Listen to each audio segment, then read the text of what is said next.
Alright, so here's the deal. My friend showed me this game yesterday and was talking about how excited they were for it, and I was talking about how I've been into narrative-driven games and I've been reading more.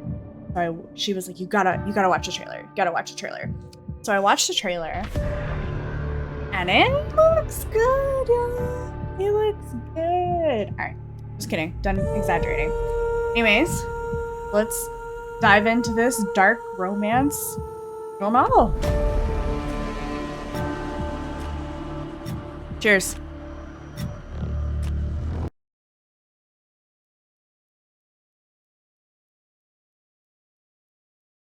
Got it? Demo? We like demos.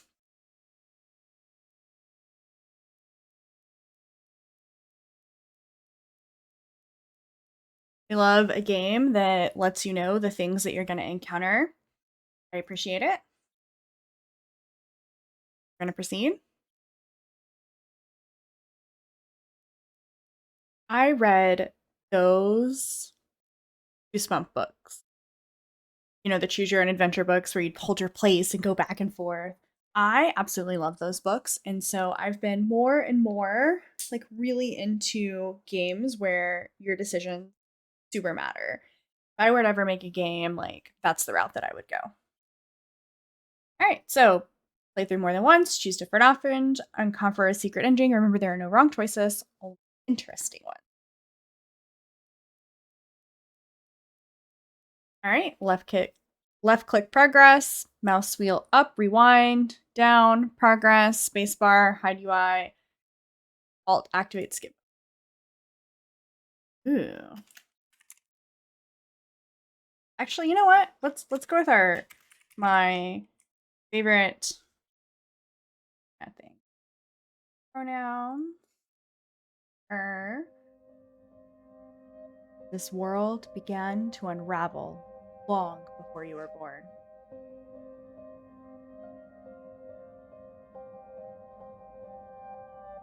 It began with fogfall, spectral mist bled from the seams where reality wore so thin it split. And from that fog emerged monsters, inhuman beings with unnatural powers. Some possessed language and intellect, others were mindless beasts driven by little more than desire to slaughter.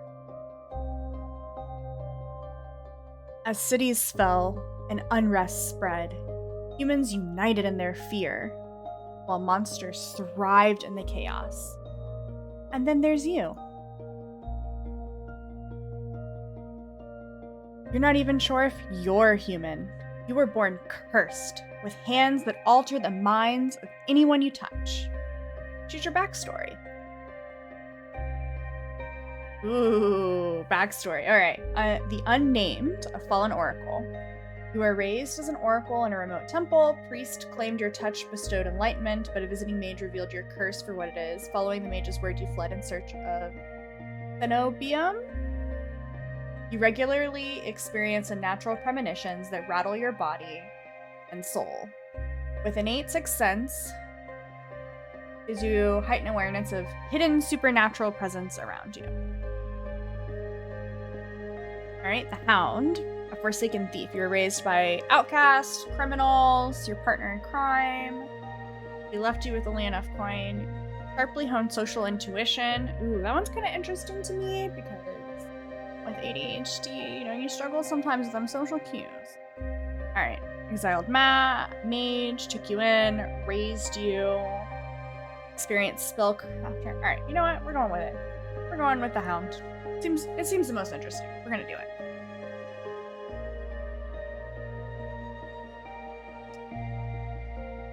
Alright, this is all correct.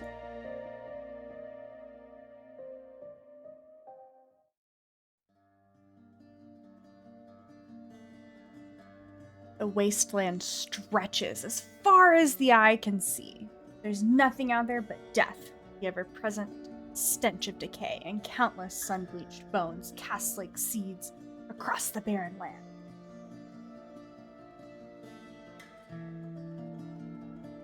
I could say death doesn't scare me, but to tell the truth, I'm desperate. It's been 2 weeks since I joined a caravan bound across the wastes.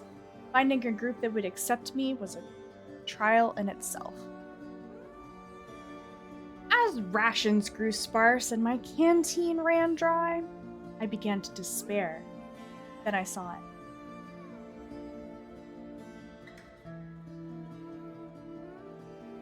Eridia, the city of knowledge, one of the last bastions of humanity left in the world, and home to the famous academy called Cenobia.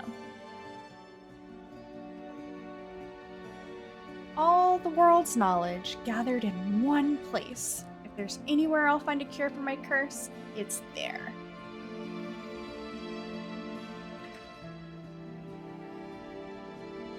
All that stands between me and a curse is a final stretch of salt-soaked wastes.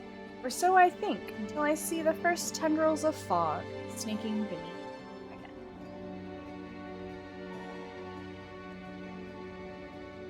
Is this fogfall? My stomach sinks at the very whisper it. A silent storm more devastating than fire, dangerous in cities, but a death sentence. Thick blanket of fog engulfs us, smothering out the wagon lurches to a stop. An eerie silence,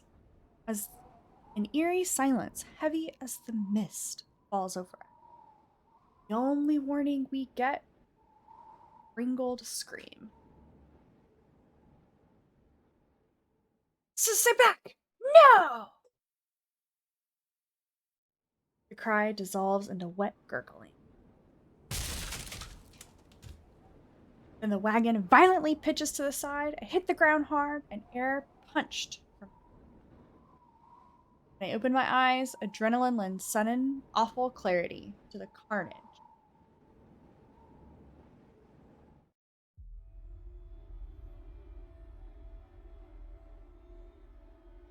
A traitor I once shared bread with faces down in the mud, their back reduced to long strings of torn muscle, gleaming gristle, exposed bone.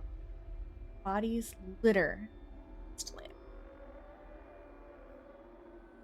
I try to rise, but my ankle explodes with pain so blinding white blooms across my vision. Only when my eyes adjust do I see dark shape. Soulless, stoops over the twisted form of a caravaner. I freeze, but it swivels its head. A dozen bulging eyes twitch in my direction and blink. Do you like the sound effects? That's a nice touch. The soulless lets out an ear-splitting shriek and runs at me. But right before it reaches me, the beast barrels past, vanishing into the mist. Distantly, a horse screams in the dark. I need to move now. Run for the city. Get out of dodge. I take off, running deeper into the haze. Fog so thick that I fear I'm headed in the wrong direction until I see a dim pinprick of light emanating from this shadow spire. It's faint, but it's enough. I came too far to die here. Rapid footsteps echo all around me. I turn in circles, frantically searching the opaque mist for the source, but the fogfall twists and stretches sound. Suddenly, the caravan's driver bursts from the fog. Our eyes meet too late. Slams into me, knocking me to the ground, and slips in a patch of mud. The soulless falls on him as soon as he slows. Catches the driver by his throat and breaks his stomach with razor-sharp claws. Comes apart like wet water, spilling intestines and viscera in steaming tide. Fighting the urge to heave, I claw frantically through the slippery muck for a handful. Shit. My hand catches on the jagged edge of a rib jutting up from the water. Bandages unfurl around the gouge torn deep in my hand. Pain's quickly forgotten when a hand tosses around my wrist. Can you stand? One of the travelers from the caravan leans over me. We need to run. They reach for my hand and I realize too late that my bandages have come undone. No, don't touch me! The sensation of their thumb brushing the back of my hand sends a shiver over my spine. All it takes is one touch, in the space of a breath, my curse takes hold. Their lips peel back into a deranged grin. Alright, this is creepy. Creepy AF.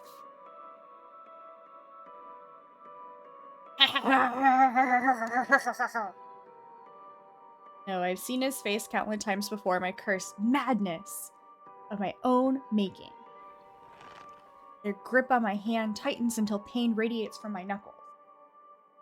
Let me go. Suddenly, clammy hands crush my throat, choking off my breath. Die. Spit bubbles out of the corners of their mouth and flex their face. The edges of my vision darkens as scream for air. Alright, let's fight them off. My nails gouge deep into the traveler's wrist, but no matter how much blood I draw, they don't flinch. The more I struggle, the tighter their grip grows. My pulse hammers in my ears, slowing with each thudding beat. It can't be happening. I'm going to die, and not because of Fogball or Solus, but because of my own curse. Tears sting my eyes. No, not here, not like this. My hands drop from my neck, leaving me wheezing for air. My lungs burn with each ragged cough. Vision clears, and the traveler's face takes shape, hovering inches from mine, lips still split in the odd smile, even as blood seeps down between their teeth. They give one last shuddering breath and slump over, the claws hooked through their stomach. Solus shoves the body aside, and the glowing eyes, studying its leathery skin, as though grinning.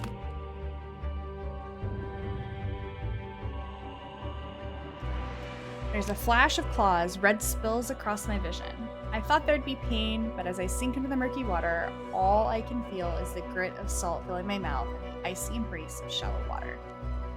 Distantly, I notice an arm resting among an outcrop of reeds, mine neatly severed at the elbow. No. Shouldn't have taken both arms. Without them, I could have survived. Maybe I could have had a home. Instead, I'll die cold, alone, and face down a desolate wasteland. Fitting end for the monstrosity like me.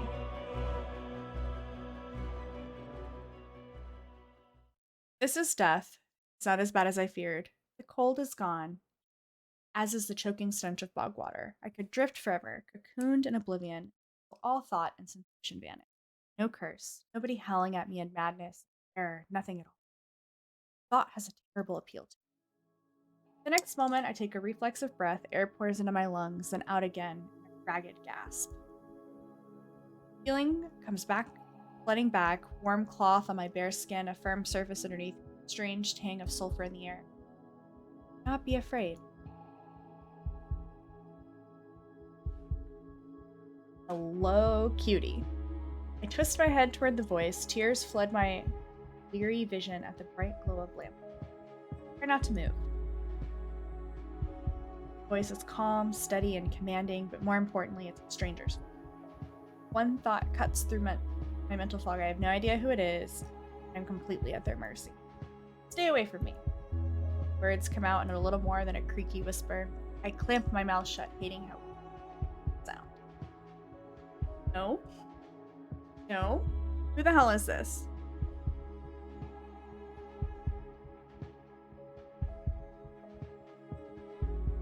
I let myself slump back against the pillow, sensing when the motion joined my head. Ah, cooperative patient, thank you. Words swim in one ear and out the other without much comprehension. I pull the sheet up higher, wiping my eyes into my... Stranger towers over my prone form. Light reflects off his pristine medical coat. I instinctively shrink back, and that's when I notice I'm completely naked except for a thin linen sheet. Naked. Lying on a low cot with a pair of sharp golden eyes watching my man's gaze flickers at my exposed. I plunge my hands under the sheet to hide them from sight. It's too late, he must have noticed. Strange, cursed, inhuman. I brace myself for his inevitable suspicion and disgust, but his expression doesn't even flicker that courteous smile. He just watches in a placid silence as I struggle to make sense of my surroundings.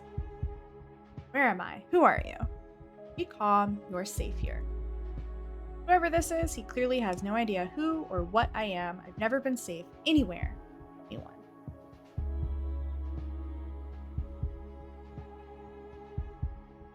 The only people I ever trusted betrayed me for a fat purse of coin. Scowl, pulling the sheet protectively around myself. Where are my clothes? The man's golden eyes narrow slightly. A sharp sigh rustles. I see you are not to be dissuaded. Your clothes were torn to shreds when I found you, but I procured replacement. Soft creak, he stands from the chair, giving me a better view of this. Seem to be in some sort of medical clinic. Bottles of silvery alchemical concoctions line the counters in neat rows. Air makes my nose twitch, a faint whiff of smoke, something distinctly metallic that I cannot quite place. The doctor produces a large, dense bundle of cloth, which he sets at the foot of my cot. Easily a head taller than most, and I have to crane my neck to look at it. Thank you. I should be polite if I can, especially since I don't know who this is, what he can do, or what he wants with me. Thank you. You're welcome. I will leave you to get dressed. With a curt nod, he leaves it for a narrow door. I hear a soft click as the lock turns behind him. Count to 3 in the sudden silence. When I don't hear any more footsteps, I reach for the bundle of clothes. An itch on my elbow stops me short. Reach down absently to rub it, then freeze with fingers meeting a neat line of stitches. I know what I saw. That beast took my arm clean off, and yet my arm shows no sign of injury apart from the black stitches. Gingerly flex my finger, feeling my heart race at this. This is impossible. I should be dead, or at the very least, gasping out my last breath. I squeeze my eyes shut, waiting for the pleasant dream to unravel, to wake up bleeding out in the swamp, but nothing happened. Seconds tick by, and my arm remains resolutely healed, my surroundings pristine and quiet. In numb disbelief, I reach for the replacement clothes and begin stiffly pulling them on. They're thicker and warmer than mine were, with a black woolen cloak to go with them. There's still one thing missing: my bandages. The golden-eyed man didn't leave me with any, even though I know he saw my hands. I slide off the bed and take a few unsteady step toward one of the drawers. This is indeed a doctor's clinic. There must be bandages. I start opening doors at random, and of course, that's when the door swings open once more. Are you looking for something? I whirl around, clutching a thick roll of clean bandages. I try to step back from him, but my legs bump against the edge of the cot. Your caution is understandable, though if I meant you any harm, you would know. It doesn't make me feel better in the slightest, but he makes a move toward me, so I quickly wind the bandages around my hands. Glowing scars and molting skin disappear under a layer of clean. May I ask why you need additional bandages? I clenched my jaw. I knew it would only be a matter of time before he asked about my hand. Though the way he does is strangely roundabout.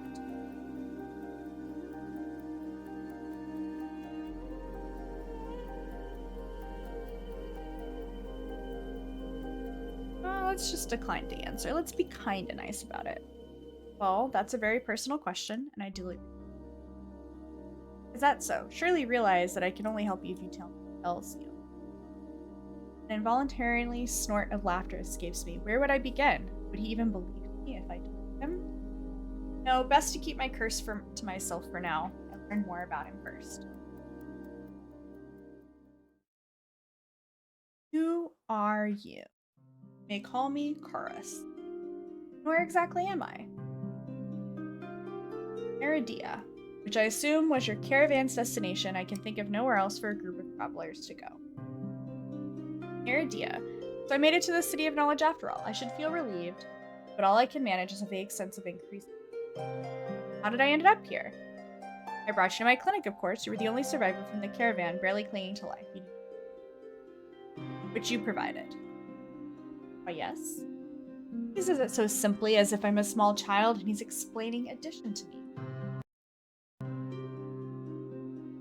I frown and flex the fingers on my healed arm. Aside from being a bit stiff, it feels fine. Thoroughly attached to me. You're saying that you stitched my arm back on? Pardon? A soulless attacked the caravan. It ripped everyone to shreds. It tore my arm clean off. But when I woke up here, I trail off, bewildered. I'd never heard of any magic that could heal a mortal wound like that. What kind of person could do such a thing?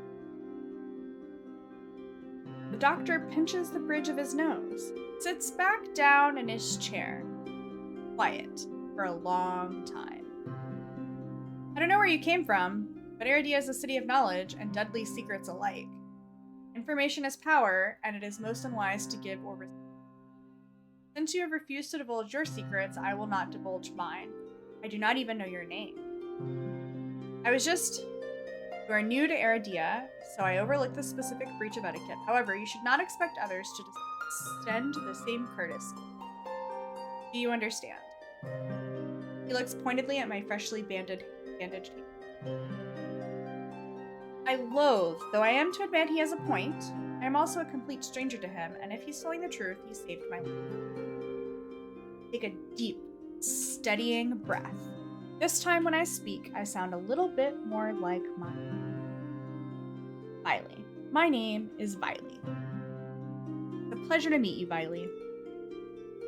There's a little more warmth to his smile, his polite demeanor back in an instant. Thank you for saving me.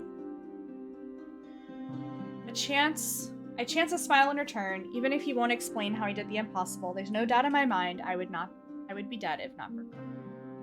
Think nothing of it. I'm not sure if he's just being excessively courteous, but his words only raise more urgent. But I have to ask, why did you save me? You don't know me. The question seems to startle Curris. Wide-eyed. I could hardly leave you to die in the wastes. Assisting those in need is the very essence of a doctor's. Never met a doctor who also handed out free clothes.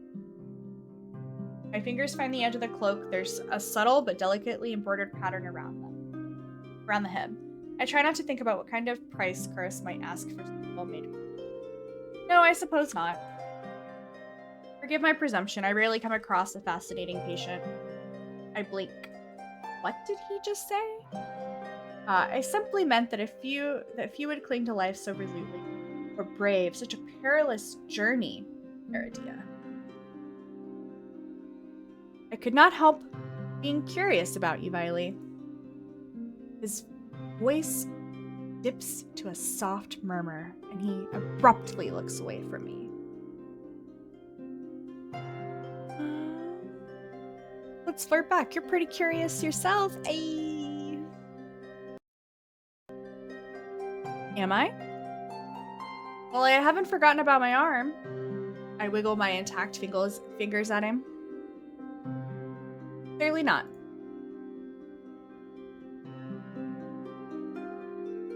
But you haven't asked for payment. Require none. Travelers do not have an abundance of coin, and it would be unethical to leave you destitute in a strange place. Who is this person? We must be friends with them in real life. I fall silent, unsure of what to say next. Nobody would help a whore like me for free. There has to be some kind of catch or trick, right? A loud knock at the door stops our conversation cold. Spares me from having to say anything else. Duty calls. Unfortunately, you are not my only patient today. Knocking grows more insistent, and Curris lets out a tired sigh. Please wait your turn! Though he says it quietly, the clamor on the other side of the door abruptly stops. Do you need anything before you leave?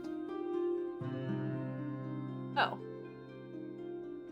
Between the soulless attack and my miraculous survival, I'd almost forgotten why I came to Eridia in the first place. I need directions to the Cenobium. Cenobium? The look on his face is downright chilling. He pauses, choosing his words with cold deliberation when he speaks again. Whatever you seek, it is very unlikely you will find it. Cenobium's gates open for precious few visitors. Even if they did, you would not like what you found it. My heart sinks. Is he saying I came all this way for nothing? Risked life and limb for nothing? No, that can't be. I've just arrived and Eridia is the largest city still standing. There has to be a cure for me. And if not Cenobium, where would you suggest?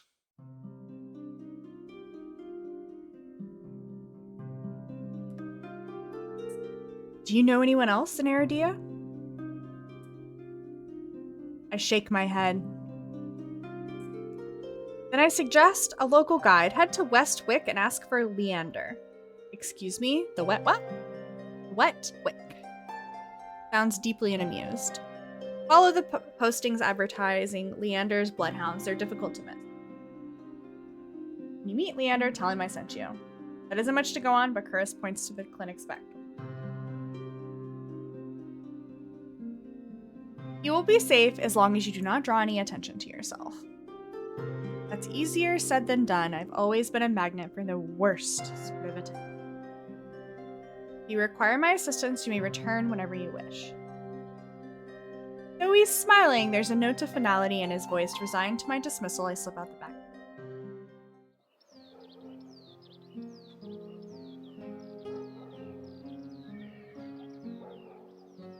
I find myself standing in a narrow and rather gloomy alley.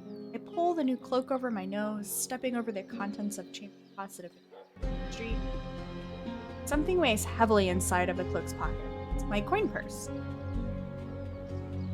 Everything is still inside. Every last coin I'd scraped together for the journey to Eridia. It doesn't even look like it was opened. There are so few coins to begin with, they probably weren't worth stealing. I glance back at the clinic's closed door.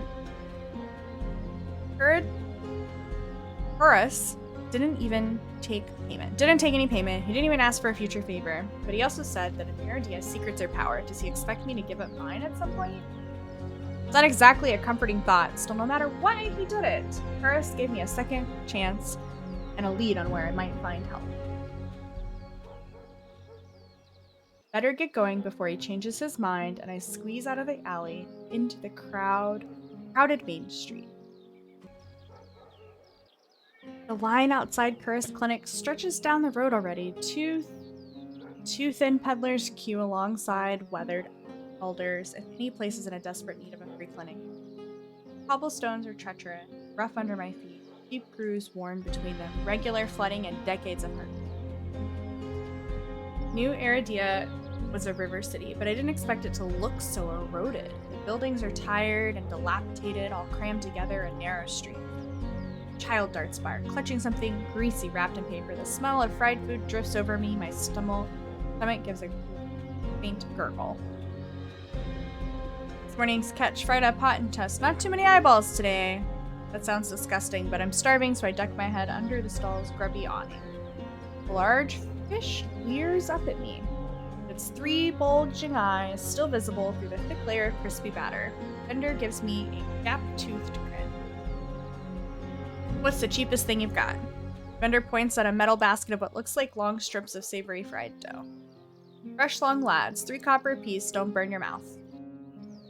Take the coins out, count them gingerly. At this rate, I might not even have enough to be able to afford dinner. Reluctantly, I drop the payment on the counter and take them. 2 streets later, I pass under a wrought iron archway adorned with gaggling garlands of red. The buildings in this quarter are a dizzying riot of color, painted walls, and tinted glass everywhere I look. Sheer red and pink curtains flutter in open doorways. Musical voices call out invitingly. Incense mingles with the pungent scents of flowers, barely covering the salt and musk of warm bodies. This must be Eridia's entertainment district. I'm polishing off my food and dusting the crumbs from my hands when I spot a poster. It features the silhouette of a smiling man wearing a single dagger-like earring and the word Bloodhounds printed above his head. A motto, "As above, so below," circles the artwork. If Leander is the leader of the Bloodhounds, then the face printed on the poster is likely his. I follow the line of identical posters around the corner nearby and nearly hit my head on a precariously dangling wooden sign. Looking up, faded orange, the letters read, "The Wet Wick." The facade of the building looks like it's seen better days, but I hear faint music and laughter coming from inside.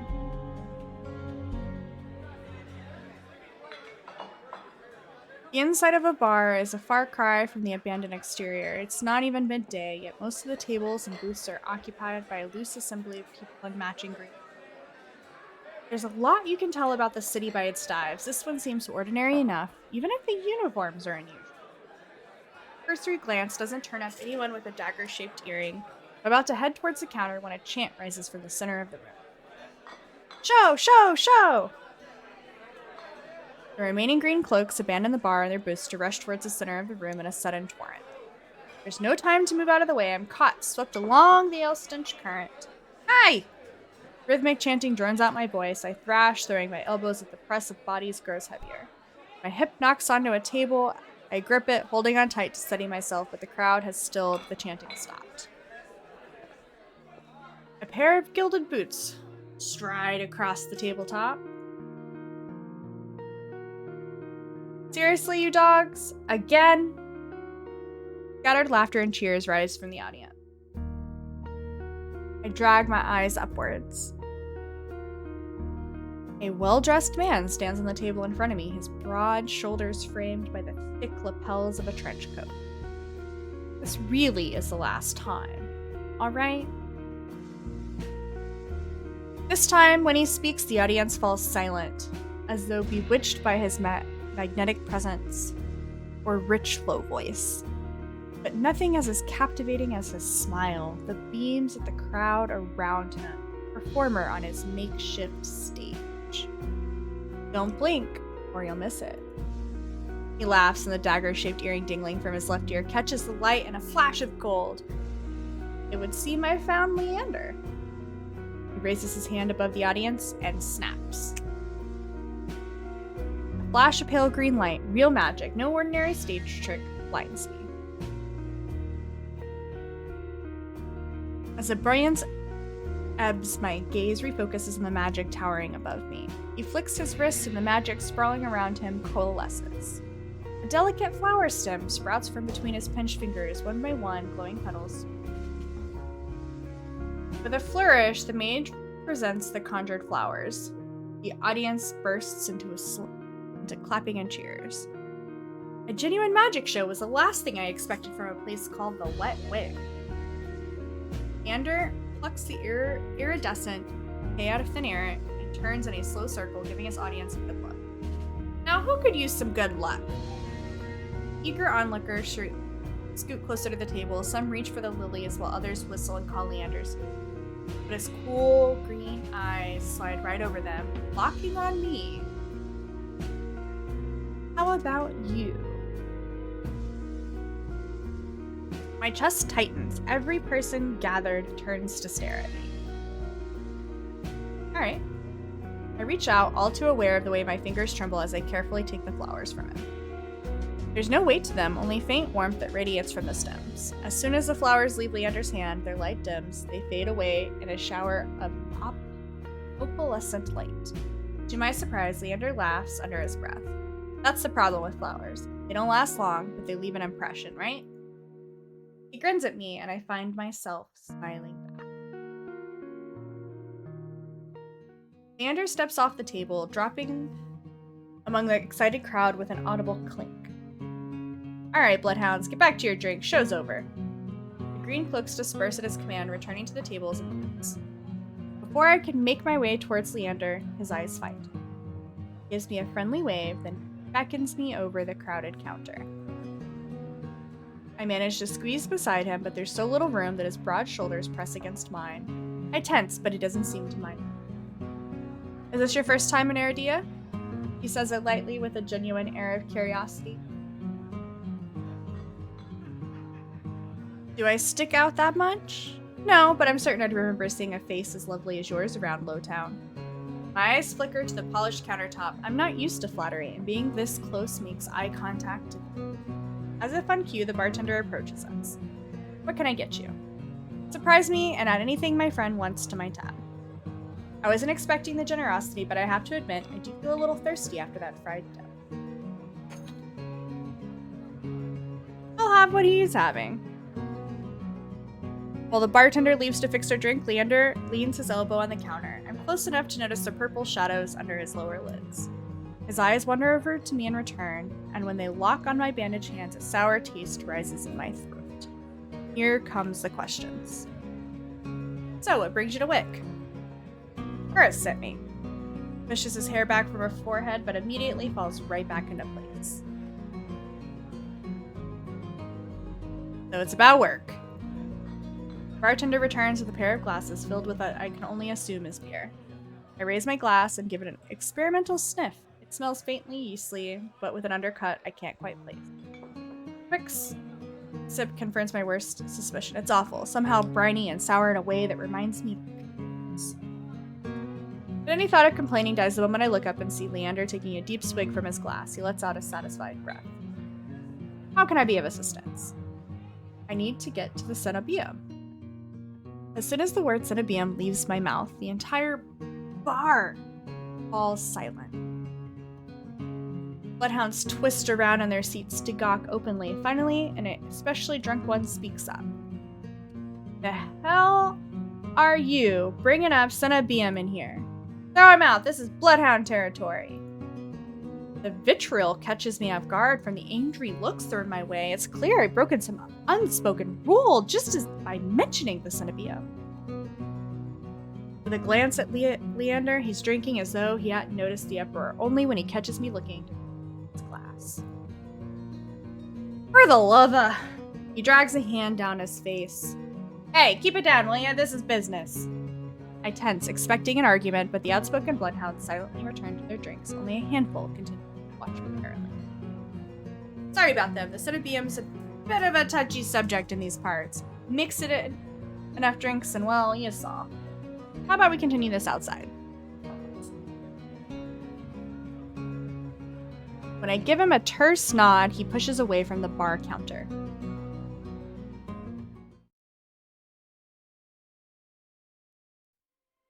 I follow Leander to the alleyway, tucked behind the wet wick where layers of frayed bloodhounds posters have been plastered to the wall. Seeing them side by side, the resemblance between Leander and his likeness on the posters is impressive. First didn't send you here to help with Cenobium, did he? From the look he gives me, he already knows the answer. I glance away. No, he didn't. He suggested I find an alternative. Yet here you are, asking about them anyway. What do you need the Cenobium for? I don't want to tell him about my curse. The less people know about my capabilities, the better. Thankfully, Leander takes my reluctant silence as the answer. I see you're already aware of the city's currency. Information's worth its weight in gold here. First told you the truth. The Cenobium's dangerous. Get on their bad side and they'll imprison you if you're lucky or torture you if you're not. But the Cenobium's supposed to be a place of learning, a sanctuary. The Cenobium has always been heralded as the last bastion of human knowledge, a shining beacon of hope in the world, steeping in nightmare. If any place held answers, it would be the Cenobium. That's why I came here. That's what they want you to think. But things that seem too good to be true are often just that. Just such a simple statement. And yet it leaves me reeling. If it's true, if I staked everything on a lie, then what now? Leander clears his throat. But as always, there's solutions to every problem and alternatives to every solution.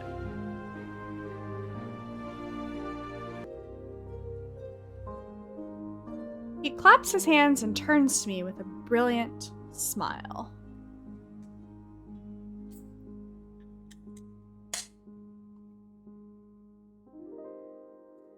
That's why Curris pointed you to the Bloodhounds. Let us help you, whether it's hunting Solus, finding people, or recovering stolen valuables, we can do it all, and free of charge.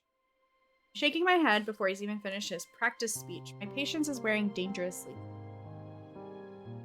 Listen, I appreciate the offer, but my problem can't be solved by a group of good Samaritans.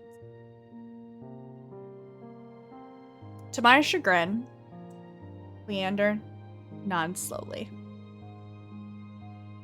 Then your problem must be fairly serious, and if Centibeam's your first choice, you're searching for a magical solution, aren't you? My eyes widen, he nods along, as though he suspected all along. I'd be happy to help you out, that is if you'll tell me what ails you. Leander might not work for Centibeam, but he is a mage, and a powerful one of that, if his demonstration earlier is any indication. That's why Curris pointed you to the Bloodhounds. Let us help you, whether it's hunting solace, finding people, or recovering stolen values, we can do it all, and free of charge. I'm shaking my head before he's even finished his practice speech. My patience is... What? Did I accidentally scroll back? Oh, I guess I did.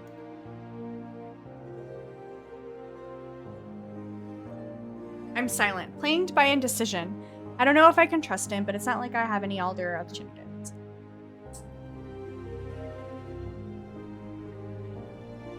I hate to admit it, but this could be my only path forward. My confession comes out in a pained whisper. I'm cursed. Cursed? Now I'm very curious. What kind of curse? Something ancestral or more recent? He looks me up and down, taking in my face, my eyes, and finally my hand. It's your hands, isn't it? I wait until I'm certain my voice will remain steady before answering. My touch is dangerous. It changes people, hurts them. Before I've even finished, Leander begins taking his glove off. He tugs his left hand free and flexes his fingers. Let's see it. He offers me his hand, and a prismatic flash of magic drops across his palm, but I'm already shrinking backwards. I can't. I don't care about how confident Leander is. I can't bring myself to hurt him, to see his face twist into a mask of madness. Believe me, this isn't an ordinary curse. I'll be fine. Perhaps where you come from, your affliction was strange and one of a kind. But spend a year in this city, you'll see 1,000 curses and thrice as many cured. Do you really think Curris would send you here if I couldn't handle it? How should I know? I only met him today. I'm as good as any mage in the Centibeam. Better even. If they can help, so can I. You don't know what you're asking me. I'm asking you to trust me. What is this? A book talk book? Come on now. I'm looking from Leander's outstretched hand to his confident smile. Then, with a short breath, I began unwinding the bandages from my hand. Fine, but if you lose control, don't say I didn't warn you. You can tie me up first if it makes you feel better. Ayy.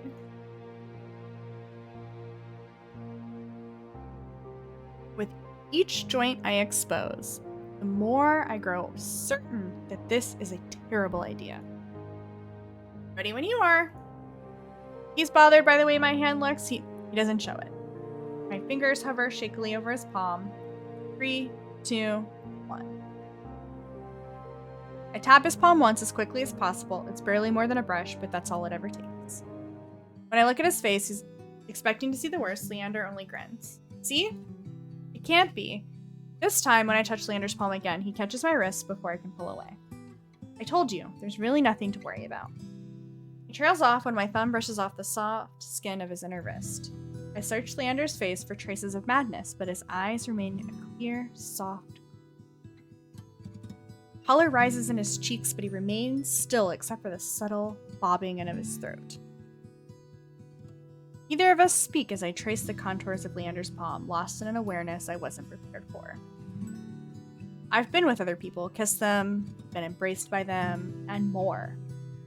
But not like this.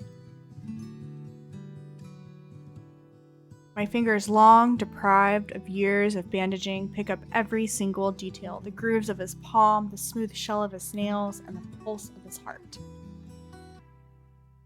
For as long as I've lived, I've never been able to hold someone's hand, not without dire consequences, and I never realized what I was missing until this moment. While Leander's pulse is steady, mine is hammering as fear gives way to excitement. My hand glides over Leander's wrist and up his forearm where smooth skin abruptly gives way to a raised scar over the edge of his sleeve. It matches the one that runs from his collar to his cheekbone. Could it be the same wound? I glance at Leander's face and his lips part as he considers his words before speaking. Am I the first person you've been able to touch like this? My hand goes still on his arm. So far. I'll admit, your touch does make it somewhat difficult to stay level-headed, but not due to your power. He takes my hand. His soft green eyes flick to mine before he turns it. Inspect the golden fissures crisscrossing my knuckles. Look, we match. He points at the golden pin on his coat collar, and I give him a small smile. I draw my hand back with a steadying breath. My head feels though it's stuffed with cotton. Habit alone guides me through the motions of rewrapping my hand, although my fingers tremble too much for the bandages to lie flat. I can't believe that worked. May I ask your name? I'm Viley. You were right to hide this from me, Viley. That curse of yours, it's unlike anything I've dealt with. I can tell you're discreet, but you'd best not go off showing that to anyone else. I didn't plan on it. Are you staying in Lowtown? I pause, room and board was something I hadn't considered yet. I don't know. Let's get you properly settled, then. The Wet Wick is noticeably quieter. Without their leader, most of the bloodhounds have dispersed or in a few cases fallen asleep inside their drinks. Got any rooms left? Or did my lot grab them all off to sleep it off? The bartender, who I now realize doubles as an innkeeper, slides a key into the cabin. You know, I always keep the corner room open for your escapades. Leander's laugh sounds slightly strained. And I always appreciate it, but you're mistaken. This is just for my friend Viley. Sure. Stay as long as you like. You two have fun. Escapades, huh? Leander clears his throat and holds the key out to me.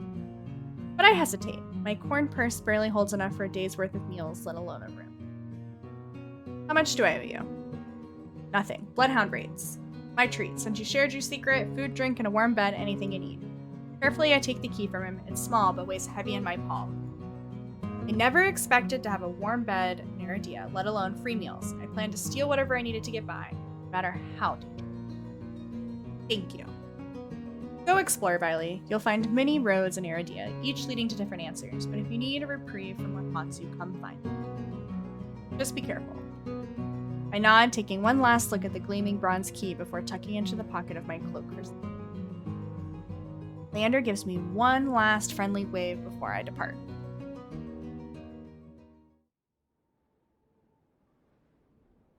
Air clings, sodden and heavy. Without the morning crowd, the sunless streets look barren and bleak. Even the peddlers are long gone. Only a pair of crows remain, quibbling over stale crusts in a gutter. I feel a ridiculous pang of envy. At least they've got reason to fight. I've never felt so lost. Karis and Leander both made it clear that Cenobium can't be trusted, but I came so far, endured so much. I needed to see the Cenobium for myself, if only to satisfy my curiosity. Should have asked someone at the bar for directions. I'm about to turn back when a shadow passes over me. Loud, I think, until a puff of hot breath tickles the back of my neck. The shadow runs down the street in rivulets. Formless, dark, spreads like ink, like blooded shapes, claws, struts, and muzzle slits open and reveal long, jagged teeth. Growl rumbles so low and deep I feel. I wanted to run, to scream, but I feel trapped, as though the slightest movement or single breath will snap the jaws shut around me. No, I won't let it end like this. If I'm gonna die, I want to see what got me first. I steel myself in turn. The shadow vanishes as quickly as it came. I was standing in the middle of the street, alone except for a figure reclining in the shade of a nearby stoop.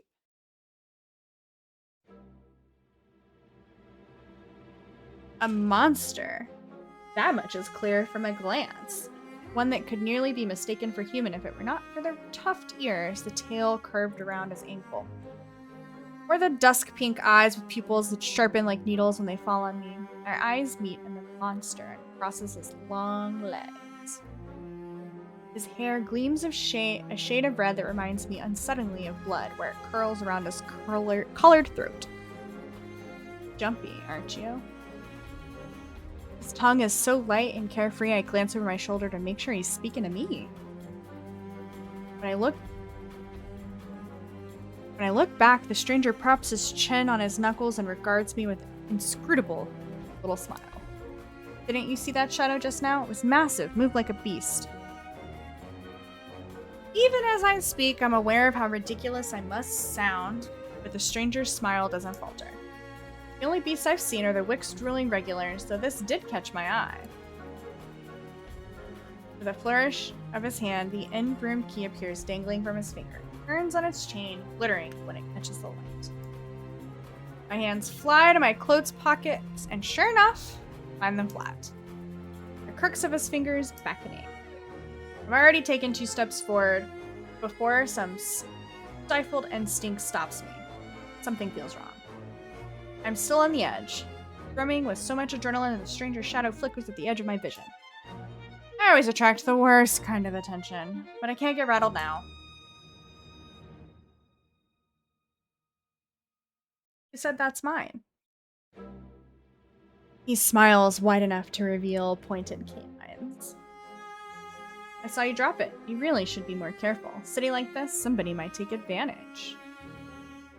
Bald-faced lie said without a hint of irony. I can't figure out how he picked my pockets under my nose, but I'm certain he took my key and I need it back. I approach the man carefully to keep an arm's length away. He doesn't look dangerous, but the most deadly ones never do. The stranger's chain softly clinks at the tilt of his head. His ears flick. Keeping your distance? Until I figure out how you managed to rob me. Yeah, I am. You think I stole your dinky little key from all the way over there? He gives an exaggerated sigh.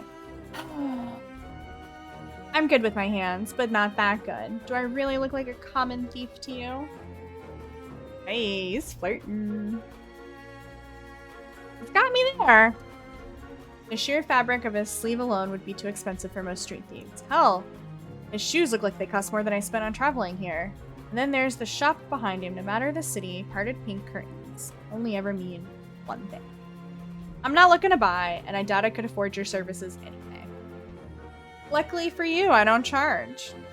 The man runs the tip of his tongue over a thing, and for the first time since I stepped into that shadow, I feel something other than dread. My face grows hot. That's not what I meant! I'm flattered, really. Were sex my trade, I might make an exception for you. How about half off for a handy? Or you could just hand over my key. Ask nicely, I might even let you tug my tail.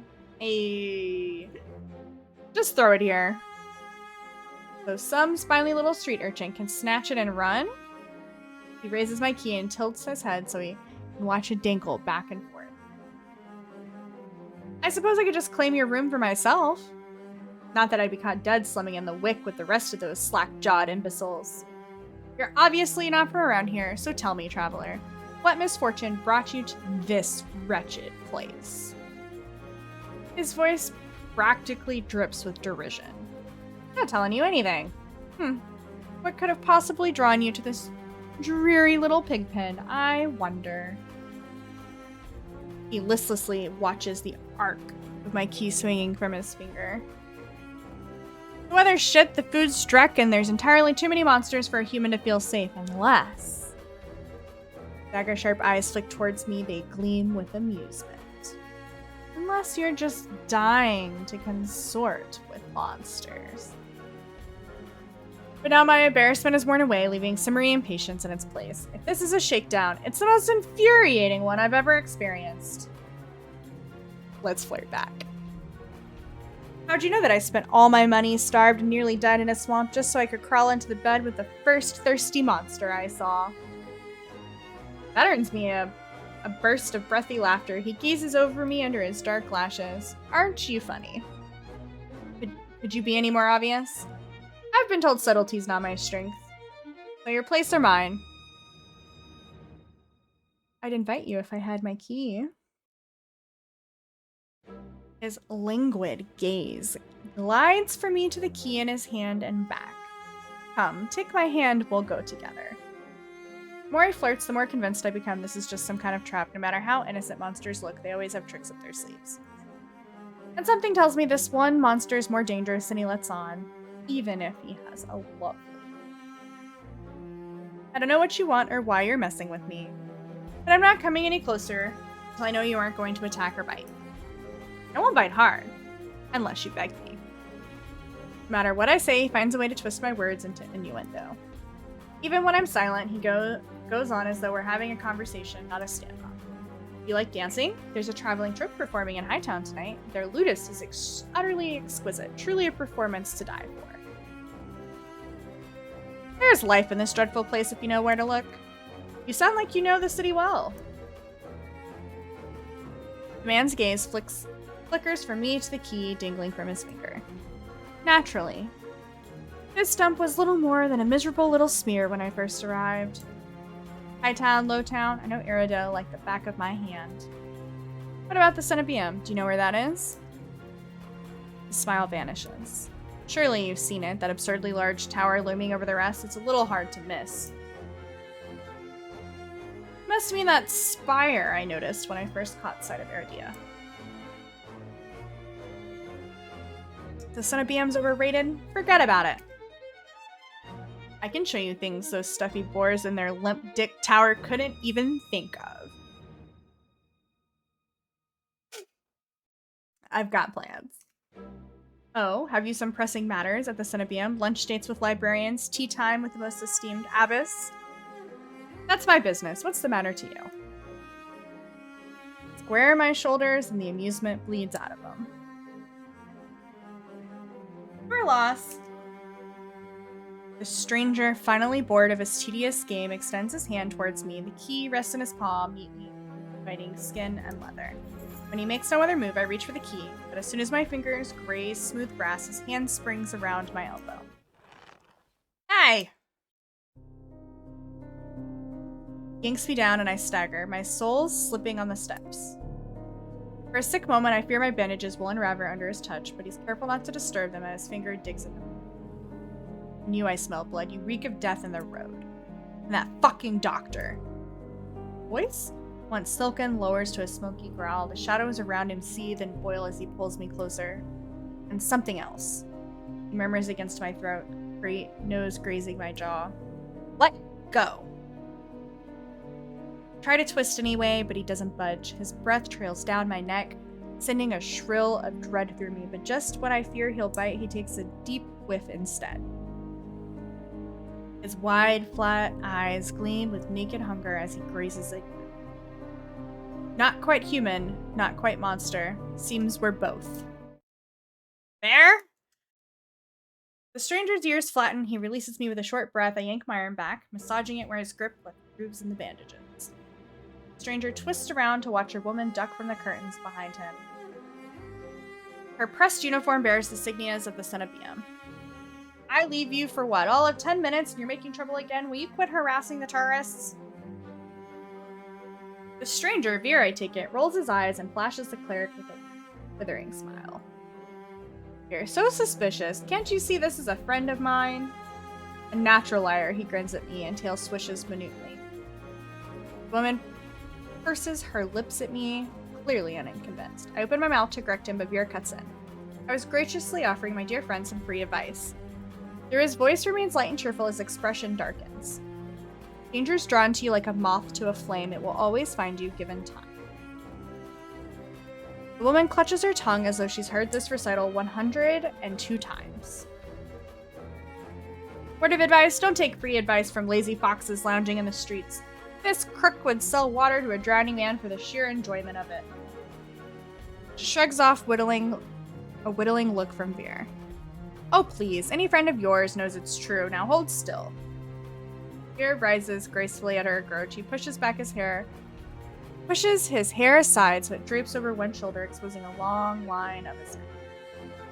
And suddenly it dawns on me that the jingling I heard earlier wasn't coming from the harness attached to the collar, but a leash.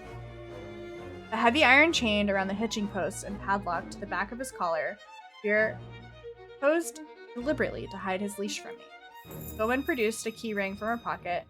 She stifles through a dozen identical keys before selecting one and slotting it into the lock. Come on, unless your friend's tagging along on our merry little soulless hunt. They're hunting for solace inside the city? Words momentarily fail me. Bowen regards me with a polite, if tight, smile before marching down the stairs. Fear lingers. Stretches his arm over his head with a yarn, and I try not to stare at his stomach. Try not to stare at the way his stomach flattens when he arches his back. Your little secret's safe with me. Try not to get yourself killed. Bear hops off the stoop and bounds after the woman. His tail sways merrily as though he hadn't just lied and threatened. Did you try that thing I mentioned? The Leventin nut? One where you take 3 fingers and actually don't tell me. Knowing you, it's disgusting. Bear's airy laughter echoes down the street. It's only after he and the cleric have vanished from sight that I realize I'm still missing something. Wait! Flexibly, I shove my hands back into my pockets and find it. The room key. I ease the key from my pocket and smooth my thumb over the teeth. Try to recall a touch, smell, or any hint of their sleight of hand. But I can't figure out how we did it. All I know for certain is the Cenobium saw fit to leash him, a fate I could share if that's what his vague warning. I let my eyes drift skyward, past the lanterns, gently swaying in the breeze to the Cenobium, faintly visible through the haze. Just one glimpse is all I need, then I can put this behind me. This time the key goes into the coin purse for safekeeping. It's easy enough to follow the sluggish river that splits Eridia in two. A colossal bridge arches over the dark water below. I cross as quickly as I can, climbing over uphill toward the distant.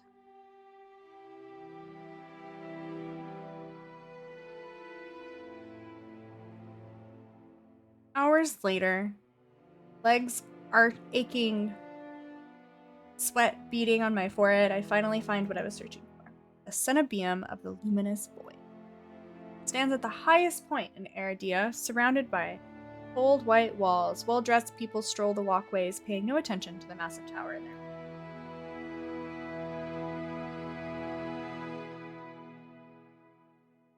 Knocking seems like a terrible idea, but I don't know of any other way to announce my presence.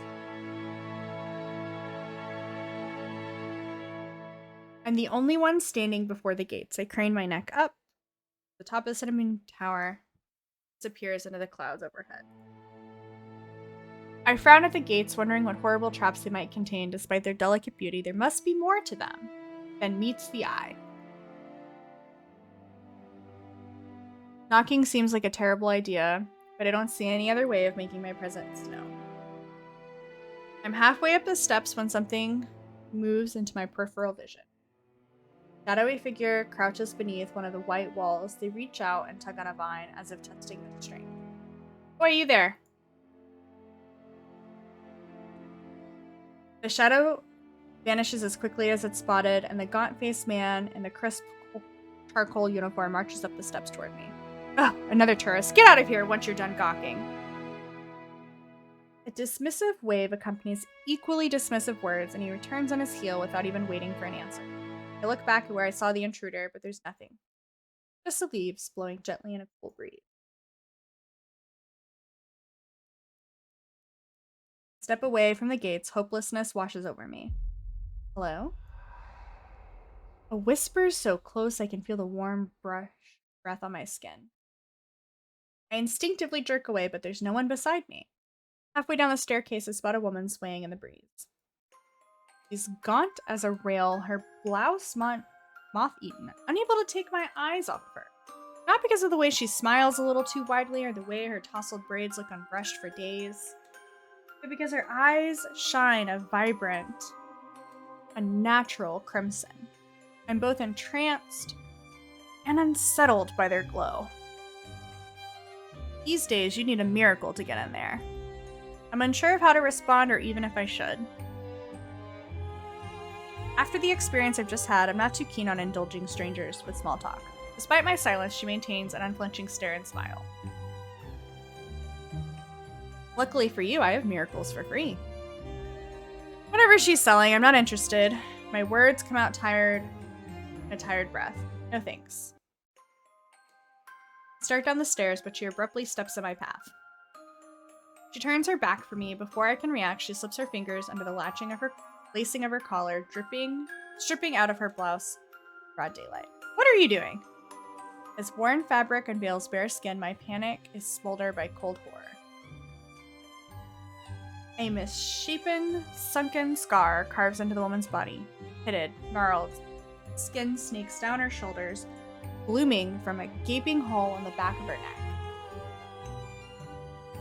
A shuddering breath escapes me. The fuck? Whatever disease this woman had ate away from her, the inside out. How is she able to move or breathe? It's impossible. She shouldn't be alive. And yet, power to cure anything can be yours too. Power of the sea spring. The woman slides back into her blouse and deftly laces it up. If I've caught your interest, then follow me, only a short walk away. Without another glance, she leisurely strolls down the Cenobium stairs. Loosely braids bob behind her. The edge of her scarf peeks out from under her collar.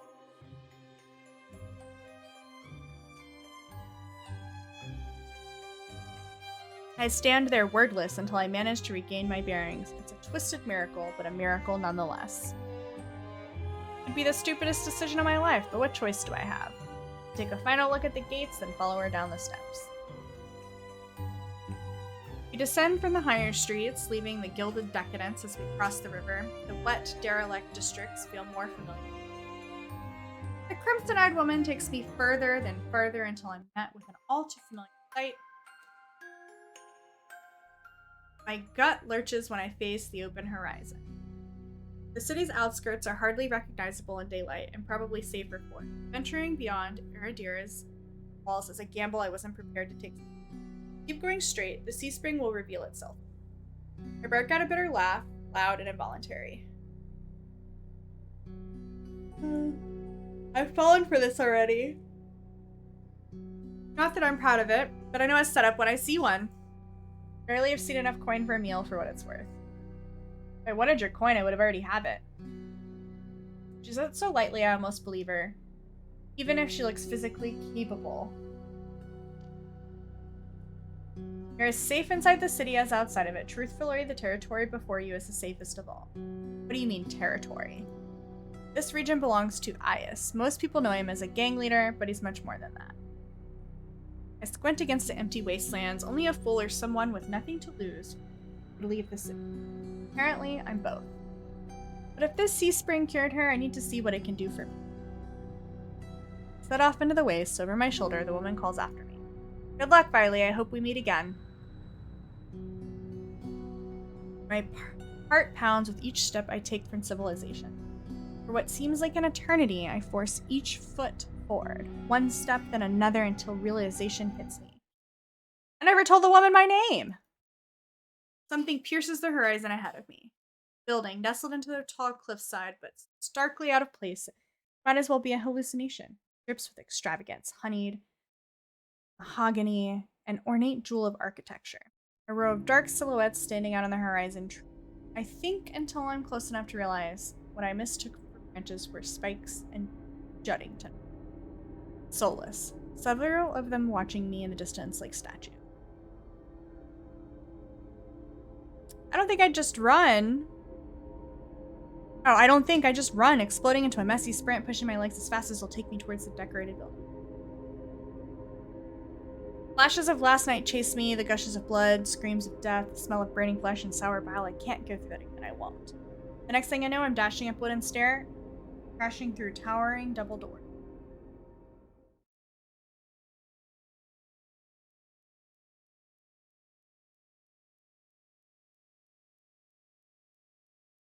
I gasp for air, my lungs burning with exertion. I'm desperate to be safe, but when I process my surroundings, more hellscape than sanctuary. Blood flows all around me, overwhelming my vision with a lucrid, unholy red. Instinctively, a hand leaps to my mouth. The rotten stench of blood never comes. Instead, a smoky scent hangs in the air, sharp and spiced. I swallow thickly, convincing myself that it is not as gruesome as it appears, and this has to be the sea spring place that grants miracle. Pulling my eyes away from the pool, I take in the rest of my environment.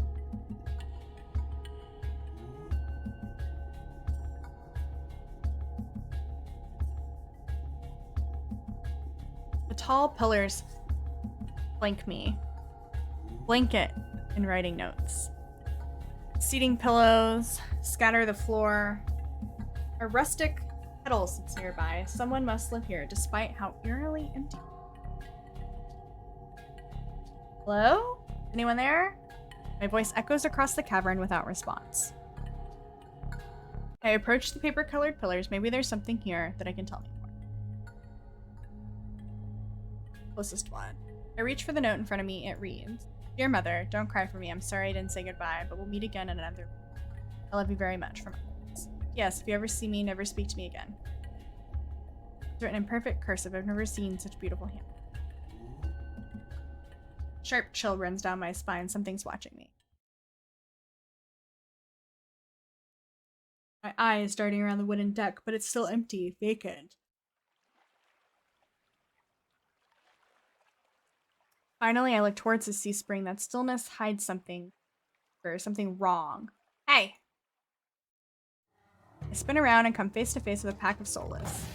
They chitter and growl and tendrils and spike all different sizes and species, sharing one identical trait, glowing crimson eyes. I try to back away, but my heel teeters over the sea spring. I'm cornered.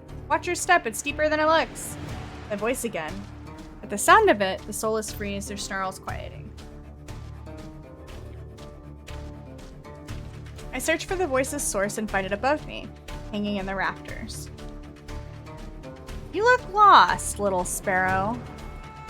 His gaze is violent crimson. One last sears through me, leaves me feeling raw and exposed. The same eyes I've seen over and over. First the scarred woman, now with the soulless certainly, all bound by Sea Spring's blood red.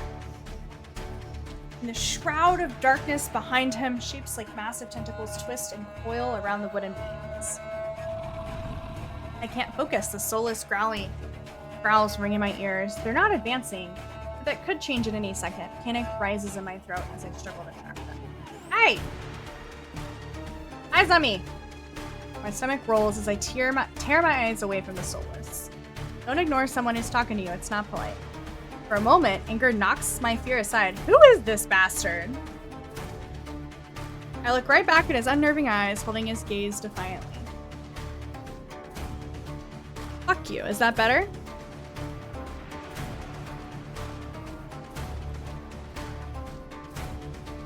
A crooked grin cracks across his face. We'll work on it. I scan the soulless again. They really aren't attacking, posturing more than anything else, almost as if they're waiting for command. Did you tame them? Power of the Sea Spring. They're hungry, so they might bite. You could give me a reason to stop them. How about I didn't do anything wrong? Trespassing? And that's punishable by death? Gives a non-committal shrug. I called out earlier to see if anyone is here. Were we supposed to play hide and seek? Didn't hear you. My voice stops in my throat. This man's first coolness is both infuriating and terrifying. I rack my brain for a way to defuse the situation. Okay, fine, I need help. I thought this sea spring could cure me somehow. My voice wavers pathetically. Honestly, has never been my strong suit. He cants his head to the side, appraising me but doesn't respond. I fidget nervously. I'm telling you I came here for help. Are you listening? Your hands. Alarm jolts through me. I hide my hands under my cloak. Show me. Why? Won't ask twice. With a sharp huff, I reluctantly hold out my bandaged hands. Are you getting off on this? Unwrap them. Heat rushes to my face and fire to my tongue. I should give him a piece of my mind, but not when the soulless are one command from ripping me. And no matter how much I will myself to move, my body is frozen in place. I stand there for a long, agonizing minute. My hands are trembling when I finally raise them. I know the skin beneath, wrappings all too well, and natural flesh I've grown to despise. I grip the edge of the bandages. Stop! With a weary sigh, the man slides off the beam and lands with a thud that shakes the panels underfoot. He's a monster with an imposing figure that towers over me. I couldn't tell how tall he was before, but he's big. Illuminated by lantern light, his features are stronger, sharper. Subtle clinks of metal accompany each of his footsteps. The closer he gets to me, the faster my heart hitches. What does he want? Is he going to kill me? I step backwards and find nothing to set my foot on. I'd forgotten my back was to the sea spring and fall right before a warm hand catches my lower back.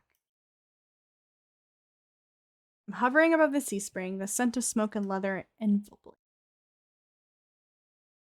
Blazing crimson eyes bore into mine. I told you to watch your step. I'm too stunned to muster a response. Like I weigh nothing, he guides me back to the solid ground and steps back. Following a subtle gesture from his fingers, the soulless around us disperse and relax. The shift in their demeanor is so abrupt it gives me a flash. The enormous tentacles are no longer in the rafters, though now I doubt I ever saw them at all. Either way, I exhale, a breath of relief. Thanks. As focused on me as he was before, the monster pays no attention to me. Now, he kicks some seating pillows out of the walkways, checks the contents of the kettle with a scowl. The sudden disregard is almost insulting. So that's it? I'm not a threat anymore? Never were one. Why'd you threaten me? People get honest when they're afraid. In other words, he was messing with me. I drag one hand over my face, exhausted by the fact that this is the second time a monster has provoked me today. You're IS, aren't you? Depends on who's asking. One of your friends told me this was your territory. She also said you were a gang leader. But there's no one else here. I thought you'd be more people. IS picks up the kettle and walks to the edge of the sea spring, then dumps out the contents on the endless room. Gang took a walk. His pleasant smile stretches across his face, ear to ear. Then in an instant it drops. I get the sense that I shouldn't ask about his gang again. Something must have happened. I've learned to recognize a real leader when I see one. Iris, regrettably, fits the type perfectly. He knows how to scare people, I expect submission, but it's uncommon for people so used to being in power to be. You said you came here for help? Depends. Can the sea spring cure a curse? Probably. You mean you don't know? Nope. He shakes out the empty kettle and starts collecting stray cups, tidying up. My frustration builds. I narrow my eyes at him in a questioning glare. When he notices, he returns it with a smirk. Are you being irritating on purpose? Listen, Sparrow, the sea spring can cure anything. Nothing's stopping you from trying it yourself. What do I have to do? Drink. I have to drink from the sea spring. My eyes glide over to the blood-like pool beside me. The idea of ingesting the strange liquid makes my guts churn. Is there a price? Always. Iris taps his temple with a finger. You lose a little bit. That's it? Might have already beat it to the punch. My humor earns me an amused, feigned grin. It's a little different. When you drink from the sea spring, you forget who you are. Your mind combines with everyone who drank before. Humans, monsters, soulless, one big happy family in your head. My blood run cold. I've heard these before. Group minds. I thought they were just rumors. I've heard whispers of cults performing rituals to bind their members' mind together. It never seemed possible. But something tells me this is real, even if one thing doesn't add up. Your eyes are red too, but you obviously haven't forgotten who you are. Before I can finish my sentence, Iris strides past me towards the end. Time's up. Let's finish this later. Wait, already. You barely told me anything. Come on, a bad day. I've got somewhere to be. There are still so many questions burning on the tip of my tongue. My frustration spills out before him. I was told to come here for help, but instead I get threatened and kicked out. You're joking, right? Watch your tone. I'm nice, but you don't want to ruin the host's mood. My skin prickles. The feeling of being watched washes over me. My eyes dart back over to the sea. A lone ripple dances on the quiet surface. I take Iris' advice and clamp my mouth shut. Iris approaches a nearby soulless, a lanky dog-like one with 6 legs, a crown of tendrils, several sets of crimson eyes adjoin its sides. Its forked tail wags rapidly when Iris squats beside it. He runs his fingers through the tendril, scratches its chin, and pats his head. A gentle smile plays across Iris. The affection he holds for the soulless is painfully.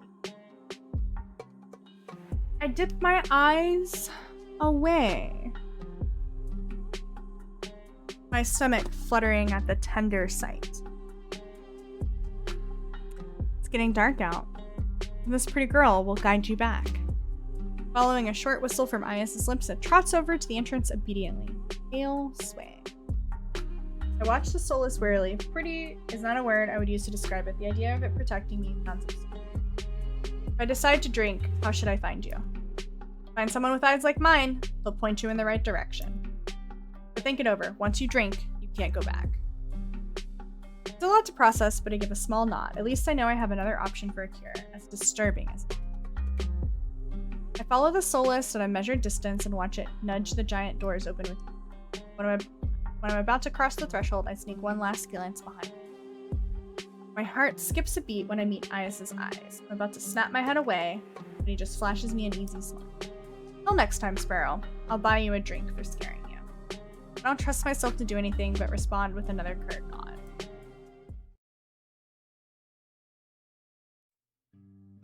Outside, more crimson-eyed, soulless scuttle about. It's hard to believe it's the same threatening pack from before. They chase each other in circles, rolling around in the bog's mud. They pay no attention to me as the dog-like one escorts me along. An uneventful trip. Sometimes the soulless looks over its shoulder at me to make sure I'm still following.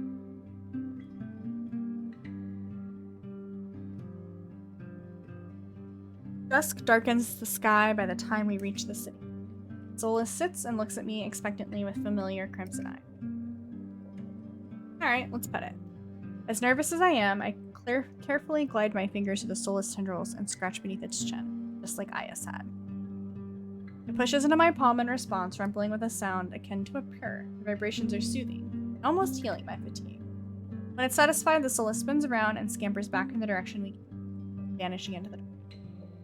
It's barely my first day in Eridia, and I've already encountered so many things I thought were impossible, named soulless being one of them. My head spins. Maybe I should call it a day.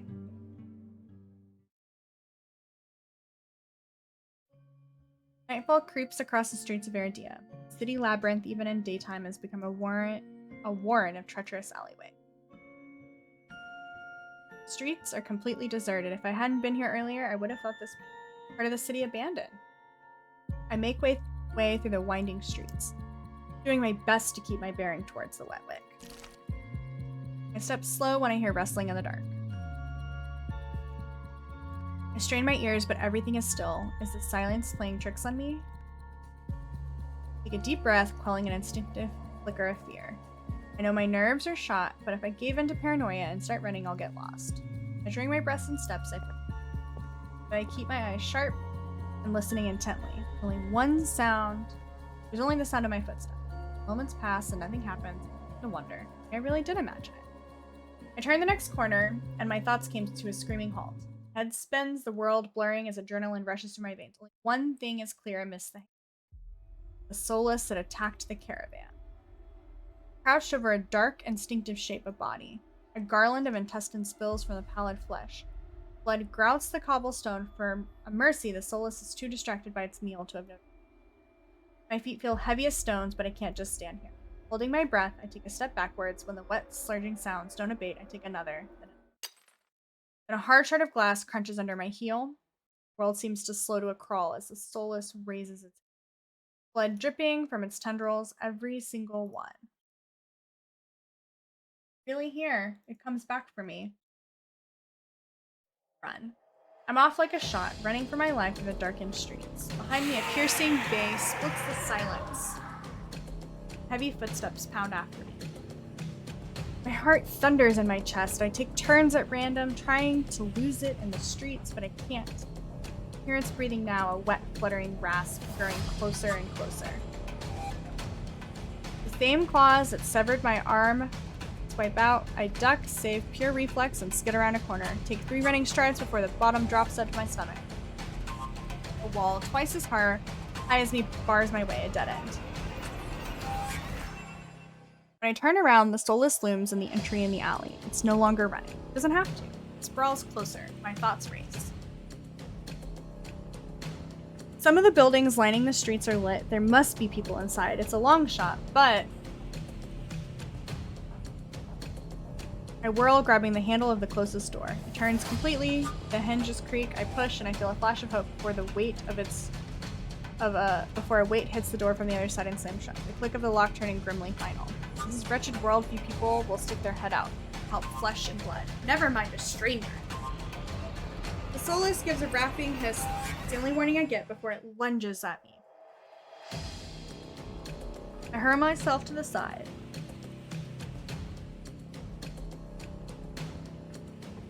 But the slick cobblestones betray me. I fall sprawling over the rough stone. As the soulless looms over me, I scramble away from it until my back hits the wall and nowhere left to go. It descends on me for the kill. But the impact never comes.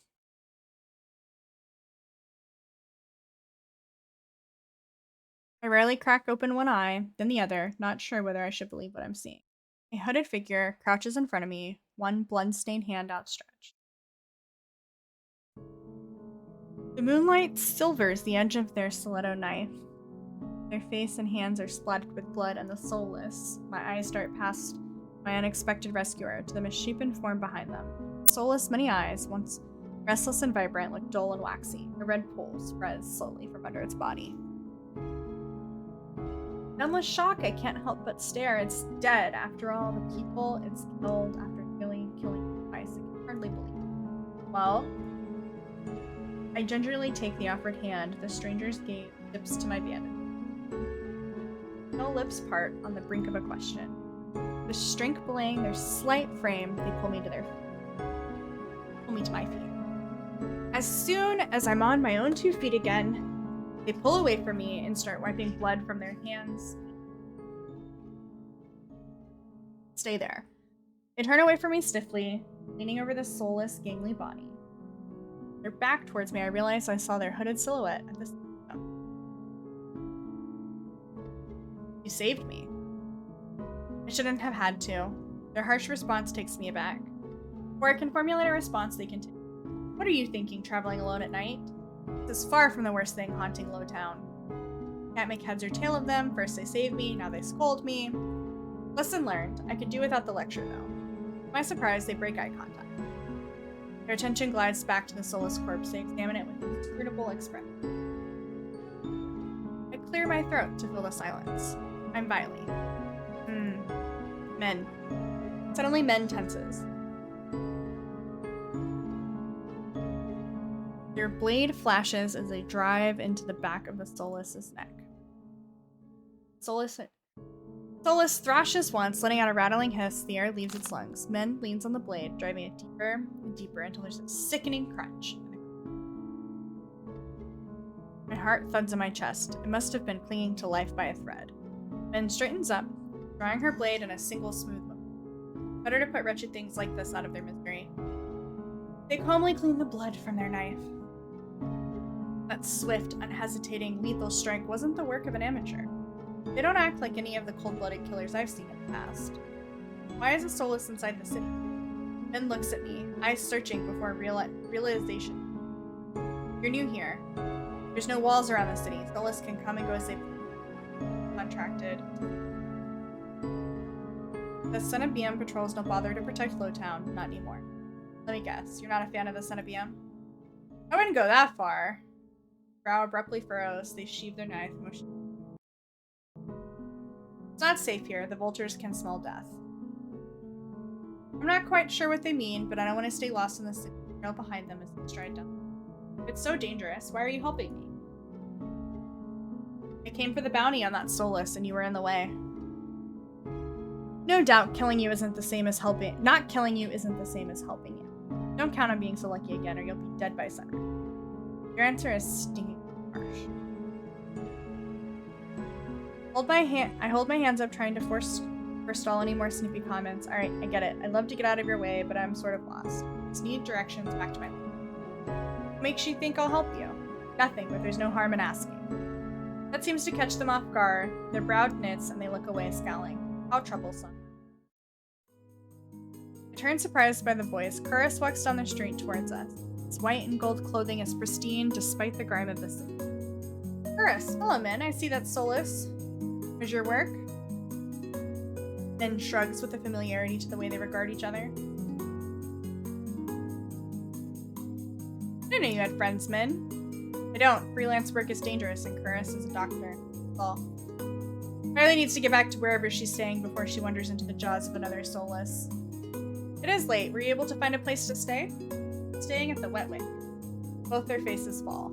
I see. You like a guide? It might be preferable to wandering about alleyways. That would be nice.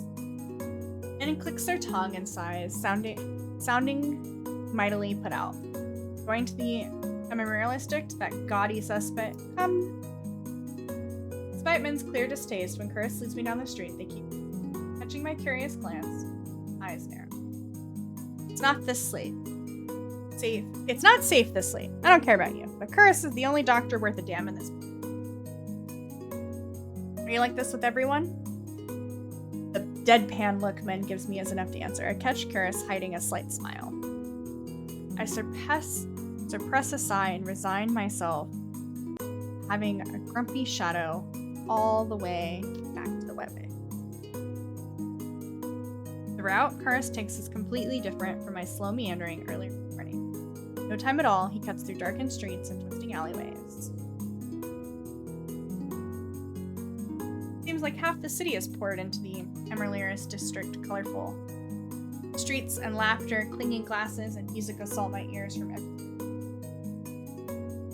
Yet the most noise still comes from the West Wing.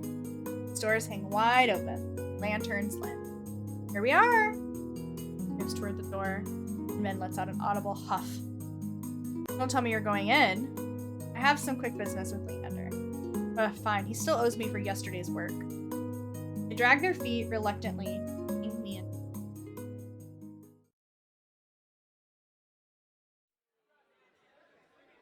As soon as the doors open, a wave of sticky heat rolls over me. In the hours since I left, the wick has grown suffocatingly crowded. Curtis stands out easily a head taller than most. Even so, I nearly lose sight of him amid. Pardon me. The crowd parts through answering his request. Curtis glances over his shoulder at Min and... How can anyone breathe in here? Min follows Curtis at a clipped pace.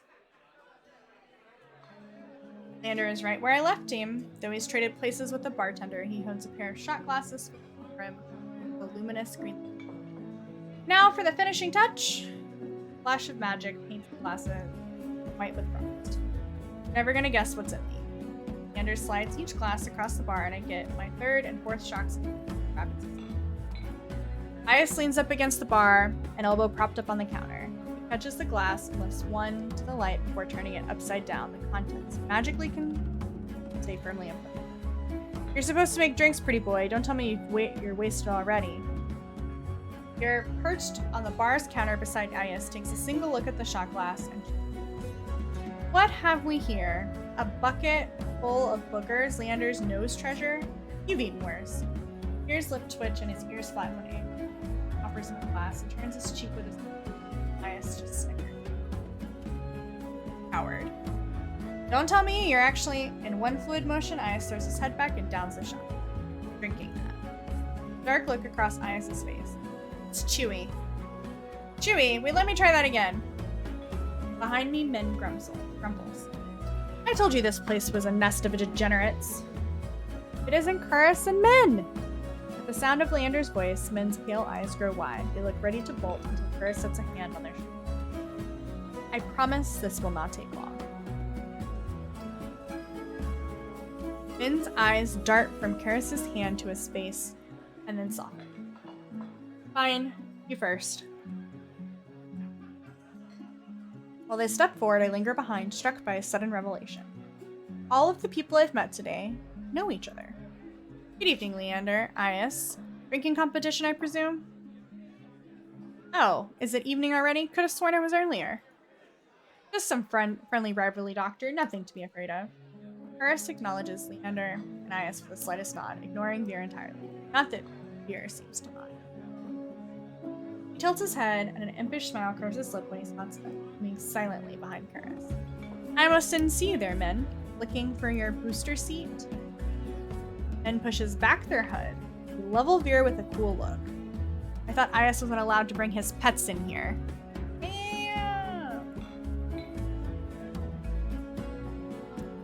Beer's tail gives an angry twitch.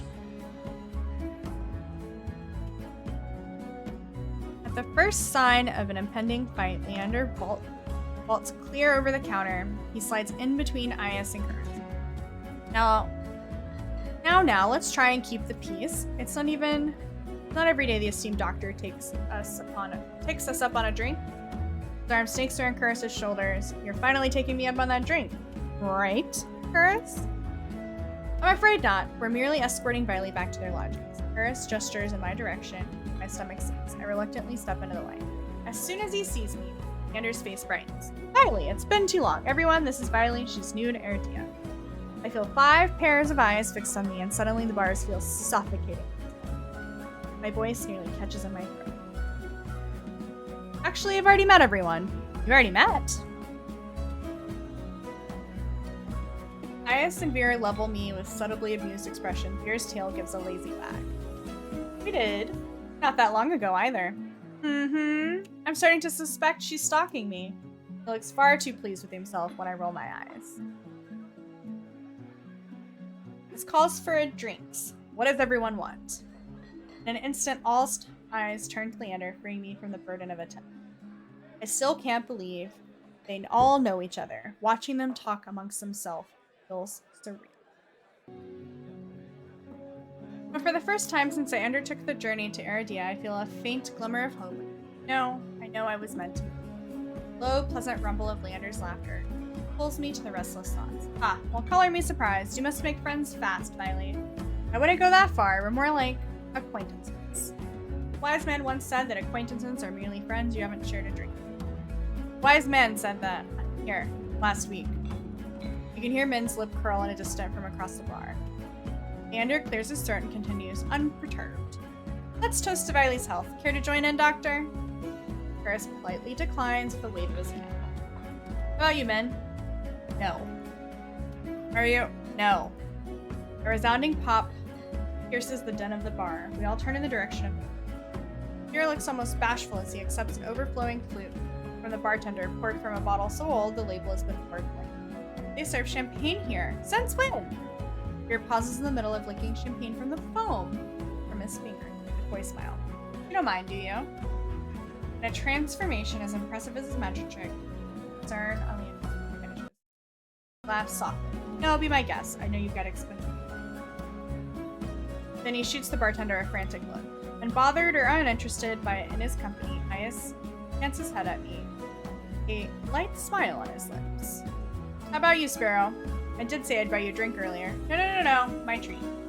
IS regards Leander over the lip of his glass in the dim light, the glint of crimson. The glint in his crimson eyes look downright dangerous. What'll it be, Viley? I'll take you up on that drink as long as it's not one of those green shots. So knock until you tried them. They taste better than they look. Somehow I doubt that, but I hold my tongue long enough for Leander to go behind the bar. He's lying, isn't he? When I glance at IS, he only shrugs. Like I said, they were chewy. Probably poison, too. He considers his own drink a tumbler of amber-colored whiskey. Leander's tried to kill me a dozen times now. It's always a gamble. Veer clicks his tongue in disapproval. When he finally licks my way, it's with a half-lidded gaze, softened by his third glass of champagne. Were I wouldn't let Leander put anything in my mouth. He fans his fingers over his chest, voice dropping with fake reverence. The Wet Wick is one of the finest drinking establishments in all of Eridia. While you're here, you may as well partake in the signature watered-down drink, stale nut leather. He wipes his hand, sweeps his hand towards a chipped ceramic bowl filled with spindly, speckled jerky that I can only assume is nut leather. What is with the food in this city? As abysmal as you make it sound, this place is completely packed. It's not all bad, depending on the day. The food's edible. IS takes a measured sip of his drink. Gotta stick around for the real attractions. Before I can ask what he means, Leander returns with a tumbler that he sets in front of me. Uneven chunks of ice bob in the pool of reddish-purple almond.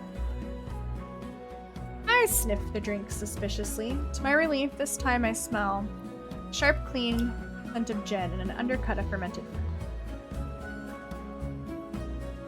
Relax, it's just a local specialty, plum gin. Although if you're feeling more adventurous, I shake my head, and wraps his knuckles against the bar until the group fell silent. Alright everyone, let's toast. May Viley stay in Eridia, be full of bright adventures and discovery. Cheers. Leander, Is, and Beer raise their glasses in unison. Min only crosses their arms, and Curious watches with polite indifference.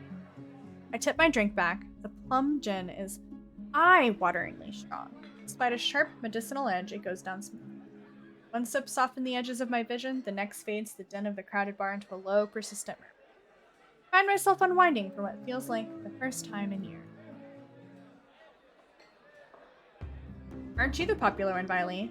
Guessing you met Kairos first. It'd be more accurate to say that I found her. You saved my life. Merely performed my duty as a doctor. Although I must admit I was confused when I woke up missing all my clothes. Leander makes a choked noise somewhere behind a men's sighs. Not what you think. Viley was in grave condition and could hardly treat such injured, tattered clothes. The silence that follows stretches uncomfortably long. I look away, unable to see Kara's different disappointment and catch Veer snickering behind his hand. That's my cue to change the topic. Kairos isn't the only one who saved me today. Don't you listen. Don't you listen? I didn't save you. You were simply there. That's Min for you. Leander reaches for Min, but they duck under his arm with practice without so much licking his way. As reliable as they are moody. You're one to talk, considering you neglected to warn her to stay off the streets at night. Oh, I might have gotten a little distracted. Min's only response is a short breath. At any rate, I've never got a chance to thank you. Don't. The less soulless alive, the better. For a heartbeat, Min's eyes flick towards Is and their lips twist. Is is too busy nodding along to Veer's enthusiastic pantomime of stabbing to notice, lost, no doubt, in enthralling discussion. I've had enough of this hellhole. Let's go. Min and Kara share a brief look, and the doctor speaks up. Very well, but there's something I must discuss with Leander, if you'll excuse us, Viley. Just like that, the three of them departed, leaving me alone to savor my gin in silence. Or so I think, before I hear a voice so loft and practically a purr. Lost your tour guide? I turn to find crimson and pink eyes trained on me. It's not lost on me, they chose this instance the others left to strike. Just my luck. I had to be abandoned with the two most irritating people I've met all day. Monsters or not, there's no telling what they'll do if either of them push me again. Don't tell me, Leander already snuck off to get his knob slobbered out back? Got business with Curious and Min. 2-on-1 business, isn't he lucky? I can't tell if it's the champagne or the company, but Veer has grown noticeably more relaxed. He sits with his chin propped on the back of his hand, his ears twitched whenever a hiccup shakes him. Why are you so far away? Come join us. He pats the empty bar stool beside, and I hesitate. Smile. Veer wears a sweet and distinctly sly. And with drinks in the mix, I dread how he and Is will next meet. We don't bite. I'm not sure about that. Just hours ago, he tried to rob me and you threatened. Me? Steal? Surely you must have mistaken. You sure it wasn't me? Yes, it was you, and then you had the gall to kick me out just so you could go drinking. He gives another one of his shrugs. I was lonely. A simpler answer than I expected, but I guess I can't fault him for that. Veer suddenly slumps forward, lost summer sleeves, pulling everywhere where he rests his elbows on his knees. Is sets his hand on Veer's waist, narrowly preventing him from popping out. How about we start fresh, Begin with proper introduction? Get off on the right foot and whatnot? I'll start. The name's Veer, hunter extraordinaire. Veer's right hand flutters to his chest and he bows his head, flinching when the hair falls into his eyes. Is doesn't say anything, so I suppose it's my turn. It's Viley. Veer considered me for a long moment, his tail idly swaying behind him. Then he knocks back the rest of his champagne. It's a pleasure to formally meet you, Viley. He says my name slowly and deliberately, savoring every syllable. A tingle jumps down my spine. I quickly turned my gaze away. Is smirked at my reaction over the rim of his glass. Is something funny? Nope.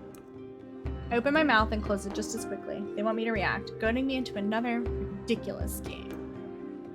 While their sharp cat-like eyes keep me on edge, something about this tension is fun. Must be the gin. A flash of white over Is' shoulder catches my eyes. Across the bar, Karis heads for the door. I don't see Leander or Min, but it feels wrong to let him leave without saying goodbye. I'll be back. Bear hums and wags his fingers at me as I leave. I slip through the crowd, careful not to touch anyone, but just as I am nearing Karis. Ah! I stagger, shoulder checked by a man with a neck thicker than both my thighs. He stares down at me, nostrils flare. Out of my way, shit stain! My words spill out on their own. Viley, you watch it. I regret them as soon as they leave my mouth. But fucking Jen. The roughneck wheels around, shoving a bloodhound out of the way so he can close in on me. What did you say? He shoves me backwards, sending me stumbling into the sticky. I'm fine, but my heart leaps into my throat when I see the roughneck bearing down on me. Trying to start something here? The roughneck freezes, his fist back. A group of bloodhounds called by common motion circle home, sizing him up. For what feels like an agonizing long moment, the roughneck looks from me to the bloodhounds. Finally, he sniffs and spits on the floor next to me. The lob narrowly misses my cheek. Screw it. Too many freaks in the circus tonight. Turns his back on me and comes face to face with IS. A dangerous smile spreads across his face. You'll do. What happens next is a blur. IS's fist crashes into the roughneck's jaw, causing an eruption of gas, shouts, and even cheers. I scramble to my feet as the frantic crowd swarms around me, cutting off my sight to everyone and everything. The ruckus, I hear Leander shouting something. Hey, IS, take it outside. Ignore them, everyone. Look at the drinks are on me. And with those 4 words, the wick erupts with hoots and hollers. The ring around me disappears as the bloodhounds and onlookers rush towards the bar. Through the thinning crowd, I catch glimpses of familiar faces. IS vanishes out the back, dragging the roughneck behind. Karis lingers near the door, searching, I suspect, for any wounded before he departs. Ben draws their hood up tight as they slip out the side door.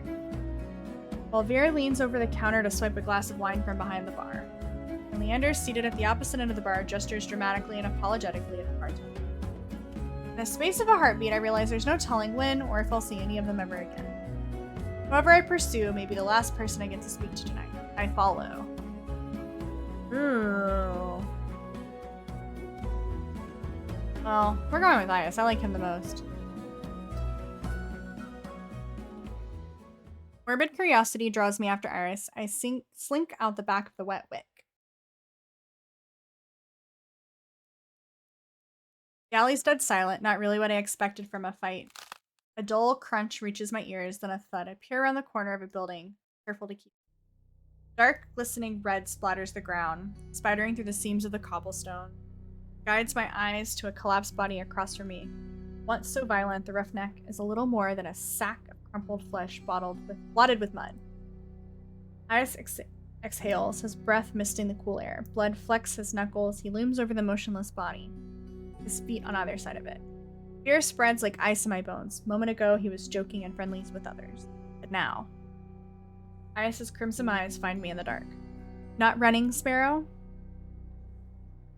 I warily rise to my feet, moonlight illuminating my... Thought I was out of sight. Got eyes in the back of my head. Iris steps off the roughneck. My eyes stay locked in the body. It's wet with layers of blood and grime. Still. He's alive. You sure? Calling me a killer or a liar? Ooh. Ooh. Ooh. Alright.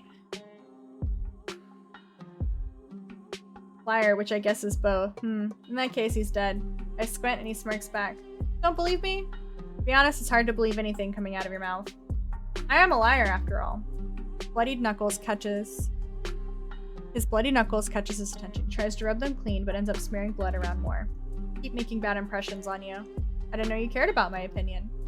Just prefer you didn't piss yourself when we talk. Annoyance bubbles in my chin. Well, I'm not pissing myself, even with your bad impressions. Like the first time we met, Iris chips away at my fear, replacing it with irritation instead. Iris kneels beside the roughneck and frisks him. I can't help but wonder if the crime was worth the punishment, but I hold my tongue. Deftly, Iris's hands search through Roughneck's pockets. It doesn't take him long to find his prize, a cigarette and a matchbox. He strikes a match. Sparks light up his angular features with a golden glow. It's distracting for a moment, but my gaze inevitably drops back to the muddy body. You're just gonna leave him there? Iris draws deep from the cigarette. He exhales heavily, smoke curling past his lips. I breathe in the sweet, spiced scent of cloves. As his tension melts away, he looks at me with cool, lidded eyes. Should I give him a blanket? Unbothered by the maybe corpse, he takes a seat on the crate opposite the bar. I stand awkwardly, forgetting why I came out here in the first place. An unpleasant silence stretches between us. Weather's nice. Cold, murky, and humid, he means. I want to believe he's teasing me, but for all I know, this is pleasant in Eridia. Was the princess good company? Who? Takes another long drag. Metal rings catch the light of a cigarette and a flash of red. Soulless, who escorted you back. You named it Princess? Jealous? I return his smile. You have no idea. I think your nickname's more fitting. Sparrow. Not sure where Eris got it from. Maybe I could tell him to call me by my name, but it's kind of nice. Not that I'd ever tell him that. Before I can dissect my feelings, I quickly change the subject back to this. She was kind of cute, but in a weird way. I glance absent-mindedly at my hand, remembering how she nuzzled into my palm. Iris' eyes softened for a brief moment. Her tail wouldn't stop wagging when she got back. The group of them don't get much attention. Think she's cute now, wait till you see her tricks. You taught her tricks? Princess is the smart one. She'll learn anything if you have the right rewards. Sounds about right. The idea of a tamed soulless is still so outlandish to me. I was mauled by a mindless, bloodthirsty beast, talking about them like they're pets. But it's possible. All because of the sea spring. I need to get the answers he wouldn't give me before. I carefully take a seat beside him on the crate, contemplating my strategy. He doesn't seem to mind. Crosses his eyes, closes his eyes, tilts his head back against the wall, relaxed. Without the pressure of his intense gaze, I feel myself ease up too. As long as I keep my attention away across from us. I glance over at Is and allow my eyes to linger. Sea glass colored tattoo spirals up his arm, painting over grooves of muscle. Silvery jewelry glints in the moonlight, but it draws my eyes to its bare chest, rough hands, carved jaw. His ears, his horns, his pupil, everything about him is sharp, even the things that only show when he grins. Not many scars though. Strange, save for the one cut through his brow. Is is unmarked. How seasoned he acts. What's your verdict?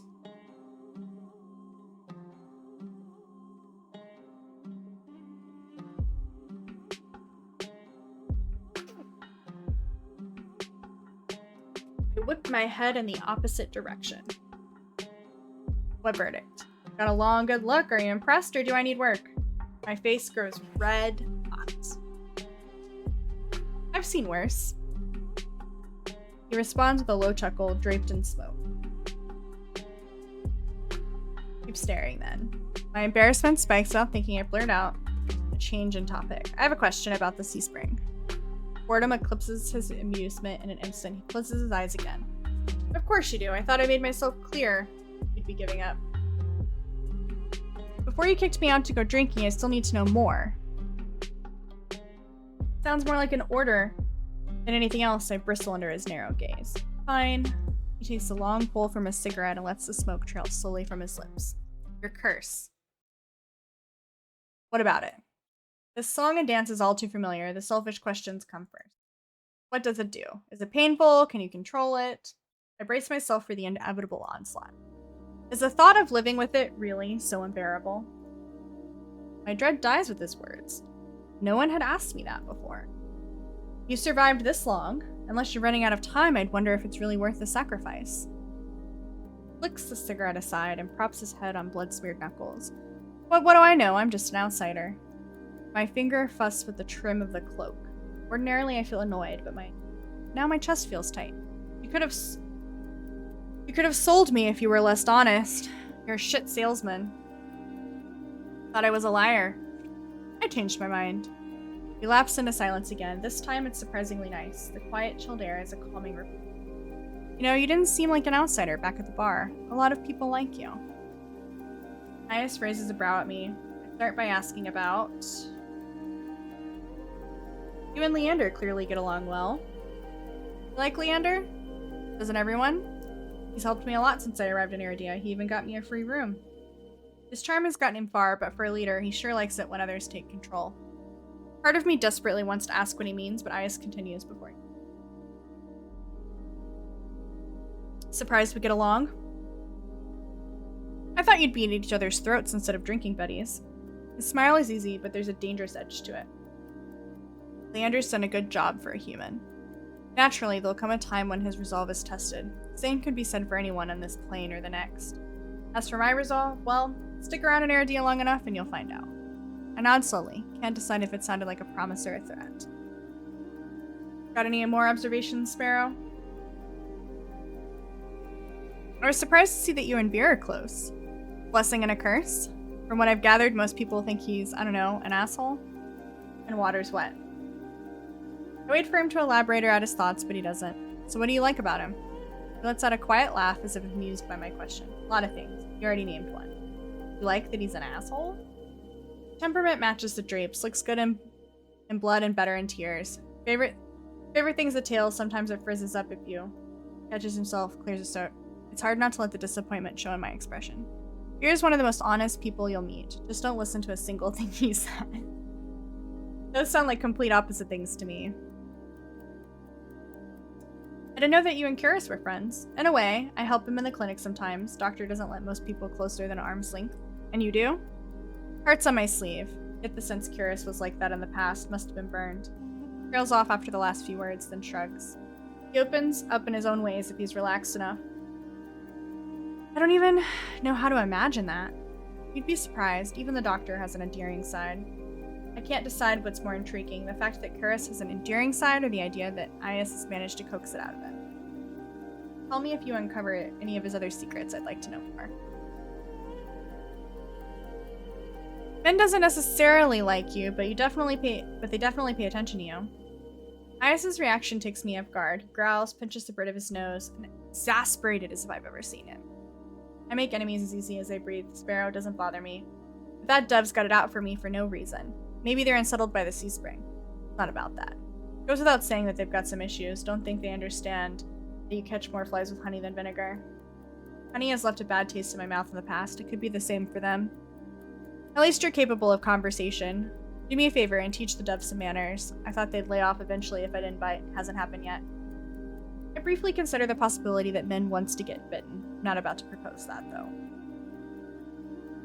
My main point is that speaking from experience, being an outsider usually means you don't have friends. You don't. I level with him. Tired look. Fine, I'll confess, I have one friend. Don't say yourself. Acudeus. My skin prickles at the name, hair sitting on edge. Who's that? A friend. It lives in my head. Lives in your head. Is taps the temple with his finger. Right here. Scared you off yet?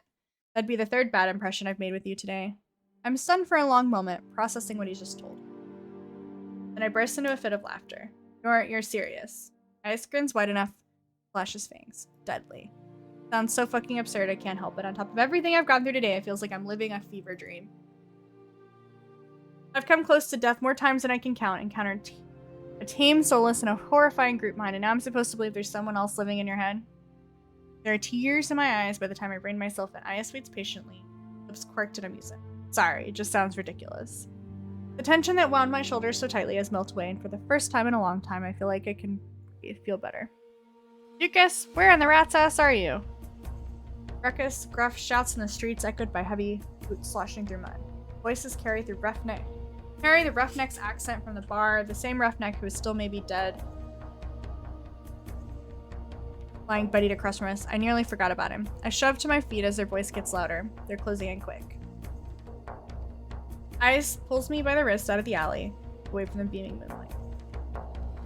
We dive into a nook between buildings, veiled in the shade of tattered canopies. It's a tight fit. Is boxes me against the wall, his body all but pressed against mine as he towers over me. For the second time today, the heady scent of smoke envelopes me, but this time cut with metallic tinge of someone else's blood. Is pitches his voice low. Quiet. My heart leaps into my throat. I'm suddenly aware of the heat radiating beating off IS's body. Feeling of his legs grazing my thigh, the closeness of his breath. This is bad. I squirm against him and earn a burning crimson glare. Do we really have to... His hand covers my mouth, muffling my whispers. He shakes his head. Don't. Damn, he's over here. Duck us. Wake up, you bastard. A group of individuals, all brandishing spiked weapons, fill the alley. Once I get glimpses of their violent sashes, I immediately know they're not just roughnecks, they're gangsters. Only gangs with a lot of influence would fly colors so openly. I wish I could see what they're doing, but IS's arms all but blocks my sight. My eyes trail up the teal markings, they coil around his arm, his bicep. They lead up to IS's collarbone, to the cords hanging around his neck, and to the smuggest smirk I've ever seen. I move before I can think, opening my mouth enough to bare my teeth and bite down on his palm hard. He winces, surprise flashing aside. His hand leaves my mouth, I grasp for air. My breath is rapid from the adrenaline, but it's only when I lick my lips that when I taste metallic tang of blood, I realize I broke skin. Panic builds in my chest. My body tenses, bracing for his reaction. Every movement he makes is slow and deliberate. He bends down, leans close to my ear, in a husky voice I can hear. At least someone can draw blood today. A hot thrill jolts through me. For a heartbeat, I forget to breathe. Voices in the alley grab IS's attention this time. Shit, he's got more broken ribs than whole ones. What kind of freak did this? Fan out. Find the cocksucker responsible, you three. Take Dukas back to the base. At least he's still breathing. The alley clears out as footsteps brush away. We stay still until they're distant, melting into the rubble of the quarter. When we finally step back into the moonlight, the night air is on ice. Is ice on skin. I feel dazed and the need to keep my eyes off IS's call, all costs. Was that really necessary? The trembling to my voice is nothing but embarrassing. I could ask you the same thing. Didn't know sparrows could bite. You're lucky I didn't do worse. Try me. Thought of wiping that shitty grin off his face is definitely tempting. Staying hidden was the best option. It would be a hassle to run into them with you there. What, because I'm dead weight? Because 3 bad impressions are enough for one day. The answer is too vague for my liking, but he's probably right. Either way, I don't have the energy to argue. Come on, Sparrow, let's get you home before you're framed for murder. Very funny. Reached the front of the wet wick too quickly. I hate to admit it, but I don't want to separate from IS yet. Not just because he never answered my questions. He's infuriating. As easily as he makes me feel on edge, he can make me feel safe. Secure, somehow. You know where to find me. At the creepiest place in the world. Take your time before you decide to drink. I happen to like your shitty attitude. It takes me a moment to process it, then my eyes flutter down to my feet. I'll keep that in mind. When I glance back up from the ground, IS is already down the street, disappearing into a throng of people. No fanfare, not even a wave. Asshole.